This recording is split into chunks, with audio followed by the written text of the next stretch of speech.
ਸ਼੍ਰੀ ਹਰਿ ਰਾਏ ਨਮੋ ਕਰ ਜੋਰੀ ਨਮੋ ਕਰ ਸ੍ਰੀ ਹਰਿ ਕ੍ਰਿਸ਼ਨ ਮਨਾਉ ਤੇਗ ਬਹਾਦਰ ਪਰਮ ਸਤਿਗੁਰ ਪਰਮ ਸ਼੍ਰੀ ਗੁਰੂ ਗੋਬਿੰਦ ਸਿੰਘ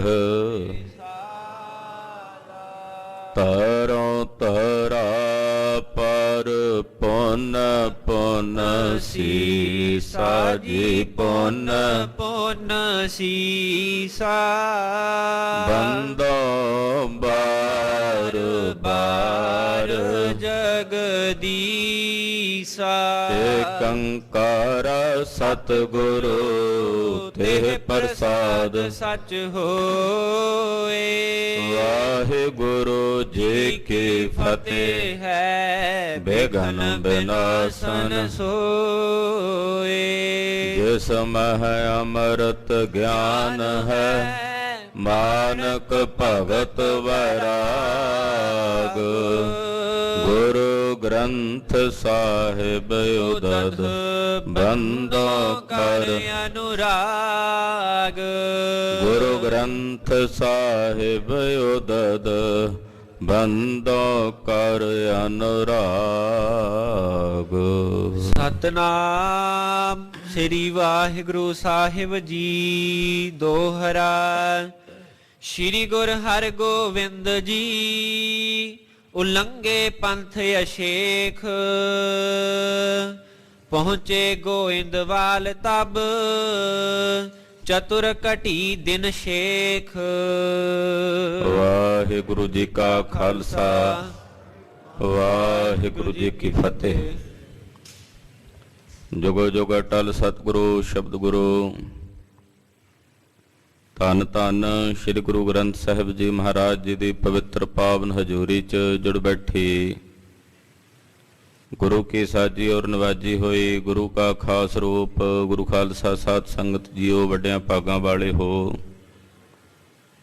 ਪਿਛਲੇ ਪਹਿਰਾਂ ਦੇ ਸਜੇ ਹੋਏ ਦੀਵਾਨਾਂ 'ਚ ਇਕੱਤਰ ਹੋ ਕੇ ਆਦਿ ਗੁਰੂ ਸ੍ਰੀ ਗੁਰੂ ਗ੍ਰੰਥ ਸਾਹਿਬ ਸੱਚੇ ਪਾਤਸ਼ਾਹ ਜੀ ਮਹਾਰਾਜ ਜੀ ਦਾ ਗੁਰਤਾ ਗੱਦੀ ਦਿਵਸ ਬਹੁਤ ਹੀ ਸ਼ਰਧਾ ਭਾਵਨਾ ਅਦਬ ਸਤਿਕਾਰ ਸਹਿਤ ਮਨਾਉਣਾ ਕਰ ਰਹੇ ਹੋ। ਅੱਜ ਦੇ ਦਿਨ ਅਬਚਲ ਨਗਰ ਨੰਦੇੜ ਸੱਚਖੰਡ ਸ੍ਰੀ ਹਜ਼ੂਰ ਸਾਹਿਬ ਜੀ ਦੀ ਪਵਿੱਤਰ ਪਾਵਨ ਧਰਤੀ ਤੇ ਪੰਥ ਦੇ ਚੌਥੇ ਤਖਤ ਉੱਤੇ ਕਲਗੀਆਂ ਵਾਲੇ ਚੋਜੀ ਪ੍ਰੀਤਮ ਸ੍ਰੀ ਗੁਰੂ ਗੋਬਿੰਦ ਸਿੰਘ ਸਾਹਿਬ ਜੀ ਮਹਾਰਾਜ ਜੀ ਨੇ ਧੰਨ ਸ੍ਰੀ ਗੁਰੂ ਗ੍ਰੰਥ ਸਾਹਿਬ ਸੱਚੇ ਪਾਤਸ਼ਾਹ ਜੀ ਨੂੰ 5 ਪੈਸੇ ਸ਼੍ਰੀਫਲ ਭੇਟ ਕਰਕੇ ਨਮਸਕਾਰ ਕਰਕੇ ਸਮੁੱਚੇ ਖਾਲਸੇ ਪੰਥ ਨੂੰ ਆਗਿਆ ਕੀਤੀ। ਆਗਿਆ ਭਈ ਅਕਾਲ ਕੀ ਤਬੀ ਚਲਾਇਓ ਪੰਥ ਸਭ ਸਿੱਖਨ ਕੋ ਹੁਕਮ ਹੈ ਗੁਰੂ ਮਾਨਿਓ ਗ੍ਰੰਥ। ਕਿ ਖਾਲਸਾ ਜੀ ਅੱਜ ਤੋਂ ਬਾਅਦ ਮੈਂ ਆਪਣੀ ਜੋਤ ਸ੍ਰੀ ਗੁਰੂ ਗ੍ਰੰਥ ਸਾਹਿਬ ਵਿੱਚ ਵਿਦਮਾਨ ਕਰ ਦਿੱਤੀ ਹੈ। ਸ੍ਰੀ ਗੁਰੂ ਗ੍ਰੰਥ ਸਾਹਿਬ ਜੀ ਨੂੰ ਸਾਡਾ ਰੂਪ ਕਰਕੇ ਜਾਣਨਾ। ਅੱਜ ਤੋਂ ਬਾਅਦ ਤੁਹਾਡੇ ਗੁਰੂ ਸ੍ਰੀ ਗੁਰੂ ਗ੍ਰੰਥ ਸਾਹਿਬ ਸੱਚੇ ਪਾਤਸ਼ਾਹ ਨੇ ਵਿਅਕਤੀਗਤ ਗੁਰੂ ਪਰੰਪਰਾ ਨੂੰ ਅੱਜ ਤੋਂ ਬਾਅਦ ਅਸੀਂ ਸਮਾਪਤ ਕਰ ਰਹੇ। ਮਹਾਕਵੀ ਕਵਿਰਾਜ ਭਾਈ ਸੰਤੋਖ ਸਿੰਘ ਜੀ ਲਿਖਦੇ ਹਨ ਕਿ ਜਿਸ ਵੇਲੇ ਸ੍ਰੀ ਗੁਰੂ ਗ੍ਰੰਥ ਸਾਹਿਬ ਜੀ ਨੂੰ ਗੁਰਿਆਈ ਦੇ ਕੇ ਸਤਿਗੁਰੂ ਜੀ ਬਾਹਰ ਆਏ ਦੀਵਾਨ ਚੋਂ ਤਾਂ ਮਹਾਰਾਜ ਜੀ ਦੇ ਸਿੱਖ ਭਾਈ ਦਇਆ ਸਿੰਘ ਹੋਣਾ ਨੇ ਜਦੋਂ ਸਤਿਗੁਰਾਂ ਦੇ ਚਰਨ ਪਕੜ ਕੇ ਮੱਥਾ ਟੇਕਣਾ ਚਾਹਿਆ ਤੇ ਗੁਰਦੇਵ ਦੇ ਚਰਨ ਹੱਥਾਂ ਵਿੱਚ ਨਹੀਂ ਆਏ ਤੇ ਮੱਥਾ ਵੀ ਜਿਹੜਾ ਸੀ ਉਹ ਜ਼ਮੀਨ ਤੇ ਜਾ ਲੱਗਾ, ਚਰਨਾਂ ਤੇ ਨਹੀਂ ਲੱਗਾ। ਜਿਵੇਂ ਨਜ਼ਰ ਤਾਂ ਆ ਰਹੇ ਨੇ ਪਰ ਹੱਥਾਂ 'ਚ ਨਹੀਂ ਆ ਰਹੇ। ਕਿਉਂ? ਕਿਉਂਕਿ ਸ੍ਰੀ ਗੁਰੂ ਗ੍ਰੰਥ ਸਾਹਿਬ ਦੇ ਰੂਪ ਵਿੱਚ ਕਲਗੀਧਰ ਪਾਤਸ਼ਾਹ ਇੱਕ ਬਿਕ ਹੋ ਗਏ ਨੇ, ਸ਼ਬਦ ਰੂਪ ਹੋ ਗਏ ਨੇ। ਸ਼ਬਦ ਨੂੰ ਹੱਥਾਂ ਨਾਲ ਨਹੀਂ ਪਕੜਿਆ ਜਾ ਸਕਦਾ, ਸਪਰਸ਼ ਨਹੀਂ ਕੀਤਾ ਜਾ ਸਕਦਾ, ਕੇਵਲ ਸੁਰਤ ਕਰਕੇ ਗ੍ਰਹਿਣ ਕੀਤਾ ਜਾ ਸਕਦਾ ਹੈ। ਇਹ ਚੋਜ ਵੇਖ ਕੇ ਸਭ ਸਿੱਖ ਹੈਰਾਨ ਸਨ। ਕਲਗੀਧਰ ਜੀ ਨੇ ਸੱਚਖੰਡ ਸ੍ਰੀ ਹਜ਼ੂਰ ਸਾਹਿਬ ਦੀ ਧਰਤੀ ਤੇ ਬੈਠ ਕੇ ਇਹ ਬਚਨ ਕਹੇ ਸਨ, ਗੁਰ ਆਪਨ ਭੋ ਖਾਲਸਾ ਸੌਂਪਾ द्वितीय रूप सतगुर श्री ग्रंथा, इनको दर्श सतगुर को दर्शन, ऊठत बैठत सैन करन था। कहते असीं बाहरला शरीर जिहड़ा अपना बाहरला स्वरूप है वो अपने खालसे पंथ नूं बख्श दिता है। जिन्हां मेरे बाहरी स्वरूप दे शरीर दे दर्शन करने ने वो खालसे पंथ दे दर्शन करियो। खालसे पंथ दे दर्शनां चों तुहानूं मेरे शरीर दे दर्शन होणगे। ते दूसरा रूप मैं श्री गुरु ग्रंथ साहब विच अपनी जोत अपनी आत्मा विराजमान कर दिती है। जिन्हां ने मेरी आत्मा दे दर्शन करने हन वो श्री गुरु ग्रंथ साहब दे दर्शन करियो। श्री गुरु ग्रंथ साहब दे दर्शनां चों तुहानूं मेरी आत्मा दे मेरी रूह दे दर्शन होणगे। गुरु ग्रंथ ते गुरु पंथ विच कलगीधर पातशाह एक मिक हो गए। ग्रंथ पंथ खालस वरतनता। कलगियां वाले पातशाह ने हुक्म कीता समस्त सिखां नूं गुरबाणी पढ़नी सुननी गावनी, गुरबाणी का अभ्यास करके गुरबाणी अनुसार अपने जीवन नूं ढालना। ये गुरसिੱਖੀ है। इस सिੱਖੀ की कमाई समस्त गुरसिੱਖਾਂ ने करनी है। भाई साहब भाई नंद लाल साहब नूं एक दिन बैठ के कलगीधर जी कहण लगे, भाई नंद लाल जी, तीन रूप है मोहे को सुनो नंद चित लाए, निर्गुण सरगुण गुर शब्द तोहे कहो समझाए। भाई नंद लाल जी मेरे तीन रूप हैं। भाई साहब कहते महाराज रूप तो तुहाडे 10 ने, गुरु नानक साहब तो लैके 10वें जामे तक। कलगीधर जी कहते वो तो एको ही रूप है साडा, 10 दे विच एको ही रूप होके वरत रहे हैं। साडे 3 रूप ने। एक है निराकार स्वरूप निर्गुण स्वरूप, जिहदा कोई रूप रंग चेन वर्ण जात पात नहीं, वो निराकार स्वरूप है साडा निर्गुण स्वरूप। दूसरा साडा सरगुण स्वरूप है जिहदे तुसीं हुण दर्शन कर रहे हो साडे जामे दे 10वें जामे दे। तीसरा गुरबाणी गुरु का शब्द जिहड़ा है ये साडा स्वरूप है। गुरबाणी दे शब्द दे ज्ञान विचों ही निर्गुण ते सरगुण दा बोध हुंदा है। इस करके गुर शब्द सब तो उत्तम ते श्रेष्ठ है, जिहड़ा हर एक गुरसिख माई भाई जिथे भी बैठा होवे वो इस गुर शब्द रूप नूं अपने हिरदे च अपने अंग संग प्रतीत भास सकदा है, जान सकदा है कि सतगुरु जी मेरे पास हन। पंजवें पातशाह ने भी ये बचन कहे सी, सतगुरु केर शरीर जो सब थावन मैं सब ना दरसै है। कहते साडे शरीर दे दर्शन सर्ब थावां ते नहीं हुंदे, क्योंकि एक समय ते इको जगह ते बैठे दर्शन देंगे। गुरु ग्रंथ साहब साडा हिरदा है। जिथे भी कोई माई भाई गुरसिख जिथे भी बैठ के अराधेगा उत्थे ही उन्होंने साडे हिरदे दे साडे स्वरूप दे दर्शन होणगे। तो गुरबाणी दा स्वरूप महाराज सच्चे पातशाह जी ने अदब रखिया। धन गुरु ग्रंथ साहब सच्चे पातशाह जी विच अपनी जोत विराजमान कीती। अज दे दिन धन श्री गुरु ग्रंथ साहब सच्चे पातशाह जी दे गुरता गद्दी दिवस दियां समूह गुरु कीआं साजियां नवाजियां संगतां नूं लख लख वधाइयां होवण।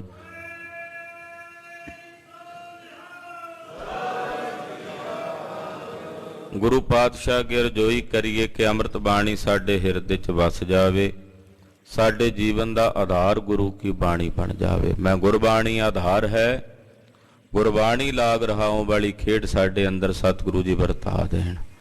ये भाव बन जाए कि अठे पैर सतगुरां दी बाणी साडी सिमरती विच साडी सुरती विच साडी रसना ते चलदी रहे। जिथे अज सतगुरु श्री गुरु ग्रंथ साहब सच्चे पातशाह जी महाराज जी का गुरता गद्दी दिवस है, उथे अज नाल महान शहीद अमर ते अनोखे शहीद जिन्हां ने सतगुरु गुरु नानक साहब जी दे वचनां ते पहरा दिता। जाओ तो प्रेम खेलन का चाओ, सिर तर तली गली मेरी आओ, इत मार्ग पैर तरीजै सिर दीजै काण न कीजै। ये वचन जदों दमदमा साहब गुरु कांशी गुरु कलगीधर जी उचारण कर रहे सन ते बाबा दीप सिंह साहब ने पूछया सी 10वें पातशाह नूं, महाराज ये वचन भी किते प्रतख प्रगट होणगे? तां गुरुदेव ने फरमाया सी, दीप सिंह जी ये वचन तुहाडे राही संसार विच पूरे ब्रह्मंड विच उजागर होणगे। शहीद बाबा दीप सिंह साहब जी दा अज शहीदी दिहाड़ा है। दमदमा साहब गुरु कांशी बहुत लंबा अरसा रह के बाबा दीप सिंह साहब ने सतगुरां दे स्थान की सेवा की। 4 ਸਰੂਪ ਸ੍ਰੀ ਗੁਰੂ ਗ੍ਰੰਥ ਸਾਹਿਬ ਜੀ ਮਹਾਰਾਜ ਜੀ ਦੇ ਲਿਖ ਕੇ 4 ਤਖਤਾਂ ਤੇ ਭੇਜੇ, ਜਿਹੜੇ ਹੁਣ ਤੱਕ 4 ਤਖਤਾਂ ਤੇ ਸੁਭਾਏਮਾਨ ਹਨ। ਸ੍ਰੀ ਅਕਾਲ ਤਖਤ ਸਾਹਿਬ, ਸ੍ਰੀ ਪਟਨਾ ਸਾਹਿਬ, ਸੱਚਖੰਡ ਸ੍ਰੀ ਹਰਿਮੰਦਰ ਸਾਹਿਬ, ਤਖਤ ਸ੍ਰੀ ਕੇਸਗੜ੍ਹ ਸਾਹਿਬ, 4 ਤਖਤਾਂ ਤੇ ਸਰੂਪ ਭੇਜੇ। ਬਹੁਤ ਗੁਰਸਿੱਖਾਂ ਨੂੰ ਗੁਰਬਾਣੀ ਪੜ੍ਹਾਈ। ਬਾਬਾ ਦੀਪ ਸਿੰਘ ਸਾਹਿਬ ਜੀ ਦੀ ਭਰਤੀ ਕਲਗੀਧਰ ਜੀ ਦੇ ਚਰਨਾਂ 'ਚ ਸ੍ਰੀ ਅਨੰਦਪੁਰ ਸਾਹਿਬ ਦੀ ਧਰਤੀ ਤੇ ਹੋਈ। ਸ਼ਹੀਦ ਭਾਈ ਮਨੀ ਸਿੰਘ ਸਾਹਿਬ ਜੀ ਪਾਸੋਂ ਬਾਬਾ ਦੀਪ ਸਿੰਘ ਸਾਹਿਬ ਜੀ ਨੇ ਬਹੁਤ ਸਾਰੀ ਸਿੱਖਿਆ ਗ੍ਰਹਿਣ ਕੀਤੀ।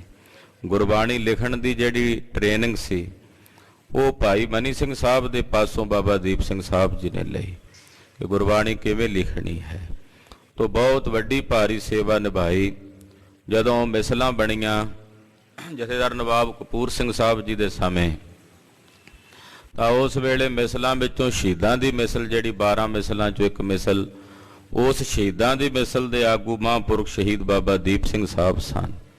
ਇਹਨਾਂ ਨੂੰ ਜਿਉਂਦਿਆਂ ਹੀ ਸ਼ਹੀਦ ਪਦਵੀ ਪ੍ਰਾਪਤ ਹੋ ਗਈ ਸੀ, ਬਾਬਾ ਦੀਪ ਸਿੰਘ ਸਾਹਿਬ ਜੀ ਤੇ ਇਹਨਾਂ ਦੇ ਨਾਲ ਹੋਰ ਜਿਤਨੇ ਸ਼ਹੀਦਾਂ ਦੀ ਮਿਸਲ ਦੇ ਵਿੱਚ ਮੁਖੀ ਆਗੂ ਸਿੱਖ ਸਨ, ਜਿਉਂਦਿਆਂ ਜੀ ਇਹਨਾਂ ਨੂੰ ਸ਼ਹੀਦ ਪਦਵੀ ਪ੍ਰਾਪਤ ਹੋ ਚੁੱਕੀ ਸੀ।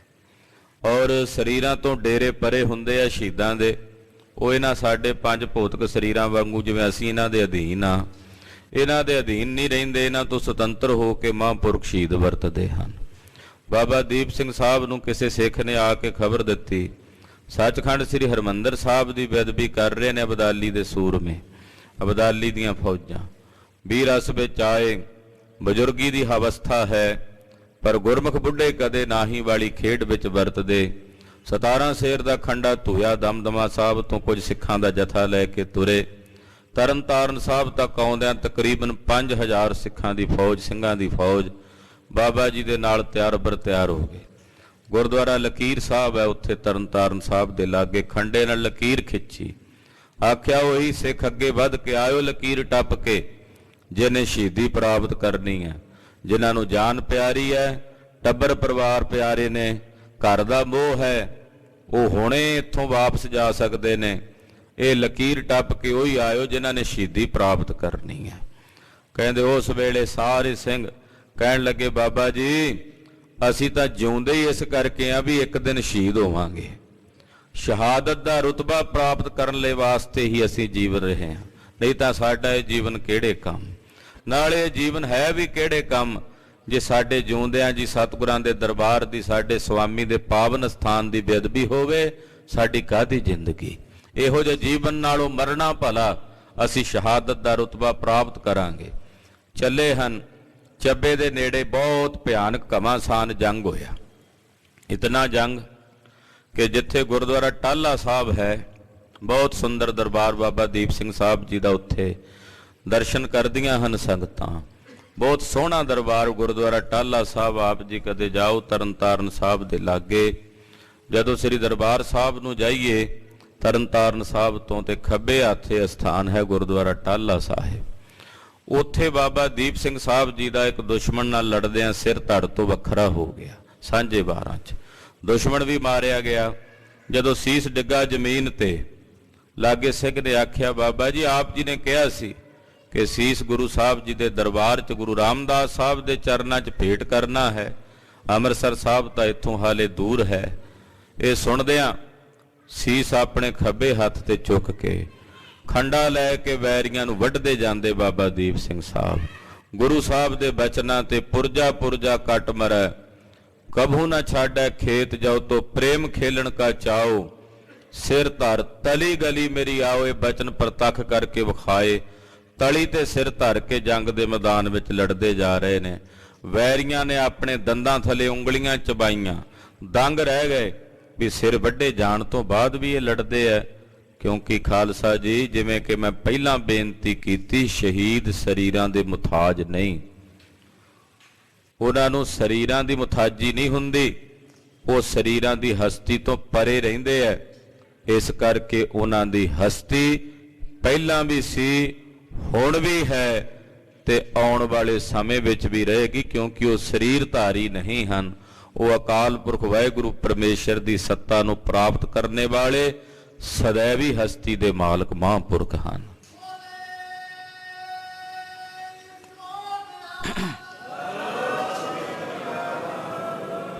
ਸੱਚਖੰਡ ਸ੍ਰੀ ਹਰਿਮੰਦਰ ਸਾਹਿਬ ਤੱਕ ਵੈਰੀਆਂ ਨੂੰ ਵੱਢਦੇ ਕੱਟਦੇ ਗਏ, ਦੁਸ਼ਮਣਾਂ ਨੂੰ ਭਾਜ ਪੈ ਗਈ।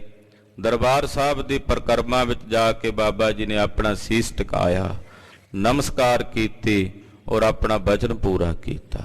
ਬਾਬਾ ਜੀ ਦੇ ਪਾਵਨ ਸਰੀਰ ਦਾ ਅੰਤਮ ਸੰਸਕਾਰ ਉਹਨਾਂ ਦੇ ਨਾਲ ਦੇ ਸਮੂਹ ਸਿੰਘਾਂ ਨੂੰ, ਜਿੰਨੇ ਵੀ ਸ਼ਹੀਦ ਹੋਏ, ਜਿੱਥੇ ਗੁਰਦੁਆਰਾ ਸ਼ਹੀਦਾਂ ਸਾਹਿਬ ਹੈ ਸ੍ਰੀ ਅੰਮ੍ਰਿਤਸਰ ਸਾਹਿਬ, ਉਸ ਜਗ੍ਹਾ ਤੇ ਸੰਸਕਾਰ ਕੀਤਾ ਗਿਆ। ਬੇਅੰਤ ਸੰਗਤਾਂ ਦਰਸ਼ਨ ਕਰਦੀਆਂ ਹਨ। ਸ਼ਹੀਦ ਬਾਬਾ ਦੀਪ ਸਿੰਘ ਸਾਹਿਬ ਔਰ ਉਹਨਾਂ ਦੇ ਸਮੇਤ ਸ਼ਹੀਦ ਹੋਏ ਬੇਅੰਤ ਸ਼ਹੀਦਾਂ ਦੇ ਚਰਨਾਂ ਵਿੱਚ ਕੋਟੀ ਕੋਟੀ ਪ੍ਰਣਾਮ ਨਮਸਕਾਰ ਹੈ। ਔਰ ਉਹਨਾਂ ਸਮੂਹ ਸ਼ਹੀਦ ਸਿੰਘਾਂ ਦੇ ਚਰਨਾਂ ਵਿੱਚ ਰਜੋਈ ਹੈ ਕਿ ਜਿਵੇਂ ਤੁਸੀਂ ਆਪਣੀ ਸਿੱਖੀ ਕੇਸਾਂ ਸਵਾਸਾਂ ਨਾਲ ਨਿਭਾ ਲਈ ਹੈ, ਸਾਡੇ ਤੇ ਵੀ ਕਿਰਪਾ ਕਰਿਓ ਸ਼ਹੀਦ ਸਿੰਘੋ ਕਿ ਸਾਡੀ ਸਿੱਖੀ ਅੰਤਲੇ ਕੇਸਾਂ ਸਵਾਸਾਂ ਨਾਲ ਅੰਤਲੇ ਸਵਾਸਾਂ ਤੱਕ ਨਿਭ ਜਾਏ। ਇਹ ਬੇਨਤੀ ਗੁਰੂ ਸਾਹਿਬ ਦੇ ਚਰਨਾਂ 'ਚ, ਸ਼ਹੀਦ ਸਿੰਘਾਂ ਦੇ ਚਰਨਾਂ 'ਚ ਸਾਨੂੰ ਸਾਰਿਆਂ ਨੂੰ ਕਰਨੀ ਚਾਹੀਏ। ਗੁਰਦੇਵ ਦੇ ਪਾਵਨ ਇਤਿਹਾਸ ਦੀ ਚੱਲ ਰਹੀ ਲੜੀਵਾਰ ਕਥਾ ਆਪ ਜੀ ਸਰਵਣ ਕਰ ਰਹੇ ਹੋ। ਮੇਰੀ ਪੀਰੀ ਦੇ ਮਾਲਕ ਛੇਵੇਂ ਪਾਤਸ਼ਾਹ ਧੰਨ ਗੁਰੂ ਹਰਗੋਬਿੰਦ ਸਾਹਿਬ ਆਪਣੀ ਧੀ ਰਾਣੀ ਬੀਬੀ ਵੀਰੋ ਦੀ ਸ਼ਾਦੀ ਕਰਕੇ ਚਵਾਲ ਨਗਰ ਤੋਂ ਤਰਨਤਾਰਨ ਸਾਹਿਬ ਆਏ ਨੇ। ਤਰਨਤਾਰਨ ਸਾਹਿਬ ਕੁਝ ਸਮਾਂ ਟਿਕਾਣਾ ਕੀਤਾ ਹੈ ਔਰ ਸਿੱਖਾਂ ਦੇ ਜਥੇ ਨੂੰ ਨਾਲ ਲੈ ਕੇ ਸ੍ਰੀ ਗੋਇੰਦਵਾਲ ਸਾਹਿਬ ਵੱਲ ਵਧੇ ਨੇ। ਇਧਰ ਬਾਦਸ਼ਾਹ ਸ਼ਾਹਜਹਾਨ ਕੋਲ ਉਹਦੀਆਂ ਹਾਰੀਆਂ ਫੌਜਾਂ ਪਹੁੰਚੀਆਂ। ਦੱਸਿਆ ਕਿ ਗੁਰੂ ਹਰਗੋਬਿੰਦ ਸਾਹਿਬ ਨੇ ਤੇਰੀ ਸਾਰੀ ਫੌਜ ਪਲਾਂ ਵਿੱਚ ਹੀ ਜੰਗ ਦੇ ਮੈਦਾਨ ਵਿੱਚ ਮਾਰ ਮੁਕਾਈ ਹੈ। ਇਦਾਂ ਜਾਪਦਾ ਸੀ ਜਿਵੇਂ ਉਹ ਜਿਉਂਦੇ ਹੀ ਨਾ ਹੋਣ, ਪਹਿਲਾਂ ਹੀ ਮਰੇ ਪਏ ਹੋਣ ਰਣ ਭੂਮੀ 'ਚ। ਇਦਾਂ ਤੇਰੇ ਸਾਰੇ ਯੋਧੇ ਮਾਰੇ ਗਏ, ਸਾਰੇ ਜਰਨੈਲ ਮਾਰੇ ਗਏ, ਇੱਕ ਵੀ ਜਰਨੈਲ ਬਾਦਸ਼ਾਹ ਤੇਰਾ ਉੱਥੋਂ ਜਿਉਂਦਾ ਵਾਪਸ ਨਹੀਂ ਆਇਆ। ਬਾਦਸ਼ਾਹ ਰੋਹ 'ਚ ਆਇਆ, ਫੌਜ ਤਿਆਰ ਕੀਤੀ, ਕਹਿੰਦਾ ਜਾਓ ਜਾ ਕੇ ਗੁਰੂ ਸਾਹਿਬ ਜੀ ਨੂੰ ਪਕੜੋ। ਸਿਆਣਾ ਵਜ਼ੀਰ ਸੀ ਵਜ਼ੀਰ ਖਾਨ, ਕਹਿਣ ਲੱਗਾ ਬਾਦਸ਼ਾਹ ਕਿਉਂ ਗੁਰੂ ਪੀਰਾਂ ਦੇ ਨਾਲ ਵੈਰ ਪਾਉਣਾ ਹੈ? ਤੇਰੇ ਪਿਓ ਨੇ ਉਹਨਾਂ ਦਾ ਅਦਬ ਰੱਖਿਆ ਹੈ, ਉਹਨਾਂ ਦੇ ਬਚਨ ਮੰਨ ਕੇ 52 ਰਾਜ ਇੱਕ ਵੇਲੇ ਵਿੱਚੋਂ ਛੱਡ ਦਿੱਤੇ ਸਨ।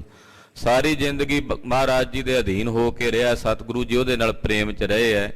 ਤੇਰੇ ਸਰੀਰ ਦਾ ਤੇ ਤੂੰ ਚਾਹੁੰਦਾ ਵੀ ਭਲਾ ਰਵੇ ਤੇ ਐਸੇ ਪੂਰਨ ਬਲੀ ਸਤਿਗੁਰਾਂ ਦੇ ਨਾਲ ਵੈਰ ਨਾ ਕਮਾ।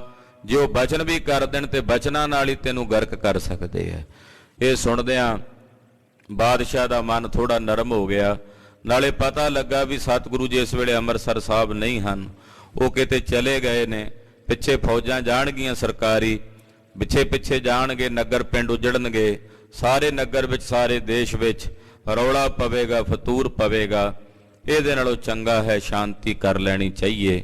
ਤੋ ਬਾਦਸ਼ਾਹ ਨੇ ਇਸ ਪਾਸਿਓਂ ਗੁਰੂ ਸਾਹਿਬ ਵਾਲੇ ਪਾਸਿਓਂ ਆਪਣਾ ਧਿਆਨ ਹਟਾ ਲਿਆ।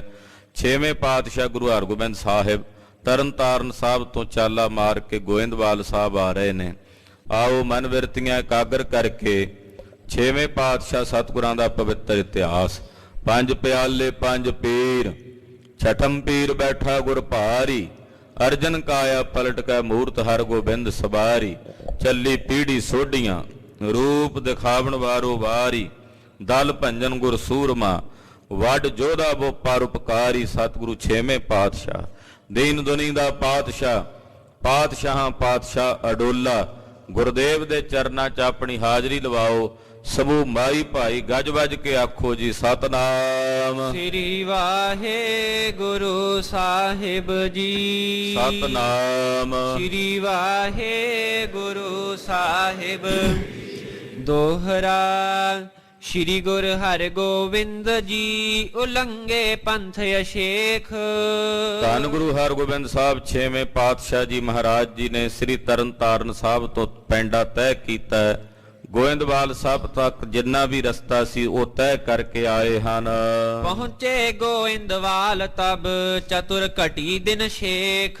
4 ਘੜੀਆਂ ਦਿਨ ਬਾਕੀ ਰਹਿੰਦਾ ਸੀ, ਸ਼ਾਮ ਜੇ ਦਾ ਵੇਲਾ ਸੀ, ਜਦੋਂ ਸਤਿਗੁਰੂ ਛੇਵੇਂ ਪਾਤਸ਼ਾਹ ਆਪਣੇ ਪਰਿਵਾਰ ਸਮੇਤ, ਆਪਣੀਆਂ ਫੌਜਾਂ ਤੇ ਸਿੱਖਾਂ ਸਮੇਤ ਗਰੀਬ ਨਵਾਜ ਪਾਤਸ਼ਾਹ ਜੀ ਗੋਇੰਦਵਾਲ ਸਾਹਿਬ ਨਗਰ ਧੰਨ ਗੁਰੂ ਅਮਰਦਾਸ ਸਾਹਿਬ ਜੀ ਦੀ ਨਗਰੀ 'ਚ ਪਹੁੰਚੇ ਹਨ। ਚੌਪਈ ਪੁਰ ਮੈਂ ਸੁਧ ਹੋਈ ਤਤਕਾਲਾ। ਸ੍ਰੀ ਗੋਇੰਦਵਾਲ ਸਾਹਿਬ ਖਬਰ ਹੋਈ ਕਿ ਛੇਵੇਂ ਪਾਤਸ਼ਾਹ ਸਤਿਗੁਰੂ ਗੁਰੂ ਹਰਗੋਬਿੰਦ ਸਾਹਿਬ ਜੀ ਆਏ ਹਨ। ਮੁਗਲ ਮਾਰ ਗੁਰ ਸੋ ਭਟ ਬਿਸਾਲਾ। ਬੇਅੰਤ ਮੁਗਲਾਂ ਦੇ ਸੂਰਮਿਆਂ ਨੂੰ, ਯੋਧਿਆਂ ਨੂੰ ਰਣ ਭੂਮੀ 'ਚ ਮਾਰ ਕੇ ਜੰਗ ਲੜ ਕੇ ਆਏ ਹਨ। ਰਣ ਕਰ ਤੁਰਕ ਸੰਭੂਹ ਸੰਘਾਰੇ। ਬੜਾ ਭਿਆਨਕ ਘਮਾਸਾਨ ਜੰਗ ਕੀਤਾ। ਅੰਮ੍ਰਿਤਸਰ ਸਾਹਿਬ ਦੀ ਧਰਤੀ ਤੇ ਸਤਿਗੁਰਾਂ ਨੇ ਬਹੁਤ ਸਾਰੇ ਤੁਰਕਾਂ ਨੂੰ ਰਣ ਭੂਮੀ 'ਚ ਮਾਰ ਮੁਕਾਇਆ ਹੈ। ਜੀਤ ਬਚੇ ਜੇ ਭਾਜ ਸਿਧਾਰੇ। ਜਿਹੜੇ ਜਿਉਂਦੇ ਬਚੇ ਉਹੀ ਬਚੇ ਜਿਹੜੇ ਭੱਜ ਗਏ ਜੰਗ ਦਾ ਮੈਦਾਨ ਛੱਡ ਕੇ। ਜਿਹੜੇ ਰਣ ਭੂਮੀ ਤੋਂ ਭਗੌੜੇ ਹੋ ਗਏ, ਕਾਇਰ ਬਣ ਕੇ ਭੱਜ ਗਏ, ਉਹੀ ਬਚ ਕੇ ਗਏ, ਬਾਕੀ ਸਭ ਮਾਰੇ ਗਏ। ਇਸ ਥਲ ਜੋਤ ਕੁਟੰਬ ਗੁਰ ਆਏ। ਤੇ ਹੁਣ ਸਤਿਗੁਰੂ ਜੀ ਸ੍ਰੀ ਗੋਇੰਦਵਾਲ ਸਾਹਿਬ ਆਪਣੇ ਟੱਬਰ ਸਮੇਤ, ਪਰਿਵਾਰ ਸਮੇਤ, ਯੋਧਿਆਂ ਸਮੇਤ ਚੱਲ ਕੇ ਆਏ ਹਨ। ਜਿਨ ਕੇ ਸੰਗ ਸੁਭਟ ਸਮੁਦਾਏ। ਜਿਨ੍ਹਾਂ ਦੇ ਨਾਲ ਉਹਨਾਂ ਦੇ ਬਹੁਤ ਸਾਰੇ ਸੂਰਮੇ ਬਹਾਦਰ ਯੋਧੇ, ਬਾਬਾ ਬਿਧੀ ਚੰਦ ਸਾਹਿਬ ਜੀ, ਭਾਈ ਜਾਤੀ ਮਲਕ ਜੀ ਜੈਸੇ, ਭਾਈ ਬੱਲੂ ਜੀ ਜੈਸੇ ਬੇਅੰਤੀ ਮਹਾਂਪੁਰਖ ਯੋਧੇ ਹਨ। ਤਜ ਤਜ ਨਿਜ ਨਿਜ ਕਾਜ ਸਿਧਾਏ। ਇਹਦੇ ਗੋਇੰਦਵਾਲ ਸਾਹਿਬ ਦੇ ਜਿੰਨੇ ਬਸ਼ਿੰਦੇ ਸਨ, ਗੁਰਸਿੱਖ ਸਨ, ਆਪੋ ਆਪਣੇ ਕੰਮ ਧੰਦੇ ਛੱਡ ਕੇ, ਕਾਰ ਵਿਹਾਰ ਛੱਡ ਕੇ ਛੇਤੀ ਨਾਲ ਸਤਿਗੁਰਾਂ ਦੇ ਦਰਸ਼ਨਾਂ ਨੂੰ ਆਏ ਨੇ। ਕਹੈ ਗੁਰ ਦਰਸੈ ਦੌੜਤ ਆਏ। ਦੌੜੇ ਆਉਂਦੇ ਕਹਿੰਦੇ ਚਲੋ ਚੱਲ ਕੇ ਸਤਿਗੁਰੂ ਛੇਵੇਂ ਪਾਤਸ਼ਾਹ ਦੇ ਦੀਦਾਰ ਕਰੀਏ, ਧੰਨ ਗੁਰੂ ਹਰਗੋਬਿੰਦ ਸਾਹਿਬ ਜੀ ਮਹਾਰਾਜ ਜੀ ਦੇ ਦਰਸ਼ਨ ਕਰੀਏ। ਲੈ ਕਰ ਮੇਵਾ ਗਨ ਪਕਵਾਨ। ਜਿਹੜੇ ਗੁਰਸਿੱਖ ਆਏ ਨੇ ਗੁਰੂ ਸਾਹਿਬ ਦੇ ਦਰਸ਼ਨਾਂ ਨੂੰ, ਖਾਲੀ ਹੱਥ ਨਹੀਂ ਆਉਂਦੇ। ਕੋਈ ਮੇਵੇ ਲੈ ਕੇ ਆ ਰਿਹਾ ਹੈ, ਕੋਈ ਪਕਵਾਨ ਬਣਾ ਕੇ ਘਰ ਵਿੱਚੋਂ ਲੈ ਕੇ ਆ ਰਿਹਾ ਹੈ। ਆਏ ਮਿਲੇ ਸਤਿਗੁਰ ਭਗਵਾਨ। ਦੀਨ ਦੁਨੀਆ ਦੇ ਮਾਲਕ ਸਤਿਗੁਰੂ ਭਗਵਾਨ ਗੁਰੂ ਹਰਗੋਬਿੰਦ ਸਾਹਿਬ ਜੀ ਨੂੰ ਆ ਕੇ ਮਿਲਦੇ ਹਨ। ਧਰ ਪ੍ਰਸਾਦ ਕੋ ਬੰਦਨ ਕੀਨ। ਗੁਰੂ ਪਾਤਸ਼ਾਹ ਦੇ ਚਰਨਾਂ 'ਚ ਬੇਅੰਤ ਪ੍ਰਕਾਰ ਦੇ ਪ੍ਰਸ਼ਾਦ ਭਟਾਵਾਂ ਅਰਪਣ ਕਰਕੇ ਸਤਿਗੁਰੂ ਜੀ ਦੇ ਚਰਨਾਂ ਤੇ ਬੜੇ ਅਦਬ ਨਾਲ ਗੁਰਸਿੱਖ ਬੰਦਨਾ ਕਰਦੇ ਹਨ। ਮਹਾਰਾਜ ਜੀ ਦੇ ਚਰਨਾਂ ਤੇ ਆ ਕੇ ਨਮਸਕਾਰਾਂ ਕਰਦੇ ਨੇ। ਨਮਸਕਾਰ ਗੁਰਦੇਵ ਕੋ, ਸਤਨਾਮ ਜਿਸ ਮੰਤਰ ਸੁਣਾਇਆ। ਆਪਣੇ ਗੁਰਦੇਵ ਦੇ ਚਰਨਾਂ ਤੇ ਬਾਰੰਬਾਰ ਨਮਸਕਾਰ ਕਰਦੇ। ਡੰਡੌਤ ਬੰਦਨ ਅਨਕ ਬਾਰ, ਸਰਬ ਕਲਾ ਸਮਰੱਥ, ਡੋਲਨ ਤੇ ਰਾਖੋ ਪ੍ਰਭੂ ਨਾਨਕ ਦੇ ਕਰ ਹੱਥ। ਵੰਦਨਾ ਹਰ ਵੰਦਨਾ, ਗੁਣ ਗਾਵੋ ਗੋਪਾਲ ਰਾਏ। ਸਤਿਗੁਰੂ ਜੀ ਦੇ ਚਰਨਾਂ ਤੇ ਬੜੇ ਅਦਬ ਨਾਲ ਬੰਦਨਾ ਕਰਦੇ ਹਨ। ਹੱਥ ਜੋੜ ਸਿੱਖ ਪਏ ਅਧੀਨ। ਹੱਥ ਜੋੜ ਕੇ ਗੁਰਸਿੱਖ ਸਤਿਗੁਰਾਂ ਦੇ ਅਧੀਨ ਹੋ ਕੇ ਮਹਾਰਾਜ ਜੀ ਦੇ ਤਾਬਿਆਂ ਹੋ ਕੇ ਖੜੇ ਨੇ। ਕਿਰਪਾ ਦ੍ਰਿਸ਼ਟ ਤੇ ਸਰਬ ਨਿਹਾਰੇ। ਸਤਿਗੁਰੂ ਜੀ ਨੇ ਸਾਰੇ ਗੁਰਸਿੱਖਾਂ ਤੇ ਆਪਣੀ ਦਇਆ ਭਰੀ ਸਵੱਲੀ ਨਿਗਾਹ ਨਾਲ ਵੇਖਿਆ ਹੈ। ਸਭ ਵੱਲ ਆਪਣੀ ਕਿਰਪਾ ਭਰੀ ਦ੍ਰਿਸ਼ਟੀ ਨਾਲ ਤੱਕਿਆ ਹੈ। ਕੁਸ਼ਲ ਪ੍ਰਸ਼ਨ ਸਭ ਸੰਗ ਉਚਾਰੇ। ਸਭ ਨਾਲ ਕੁਸ਼ਲ ਪ੍ਰਸੰਨਤਾ ਦਾ ਪ੍ਰਸੰਗ ਮਹਾਰਾਜ ਜੀ ਨੇ ਉਚਾਰਿਆ। ਪੁੱਛਿਆ, ਹਾਂ ਭਾਈ ਰਾਜੀ ਖੁਸ਼ੀ ਹੋ? ਜਿਹਨੂੰ ਵੀ ਪੁੱਛਦੇ ਹਨ ਅੱਗੋਂ ਜਵਾਬ ਆਉਂਦਾ, ਪਾਤਸ਼ਾਹ ਤੁਹਾਡੀ ਦਇਆ ਨਾਲ ਰਾਜੀ ਖੁਸ਼ੀ ਹਾਂ, ਤੁਹਾਡੀ ਕਿਰਪਾ ਨਾਲ ਸੁਖ 'ਚ ਵਸਦੇ ਹਾਂ। ਆਸਵਾਸਨ ਕਰ ਸਾਥ ਲਏ ਹੈ। ਮਹਾਰਾਜ ਜੀ ਨੇ ਜਿੰਨੇ ਸਿੱਖ ਆਏ ਨਾ, ਅੱਗੇ ਹੀ ਆ ਮਿਲੇ ਸੀ ਰਸਤੇ 'ਚ। ਹਾਲੇ ਸਤਿਗੁਰੂ ਨਗਰ 'ਚ ਪ੍ਰਵੇਸ਼ ਹੀ ਕਰ ਰਹੇ ਸੀ।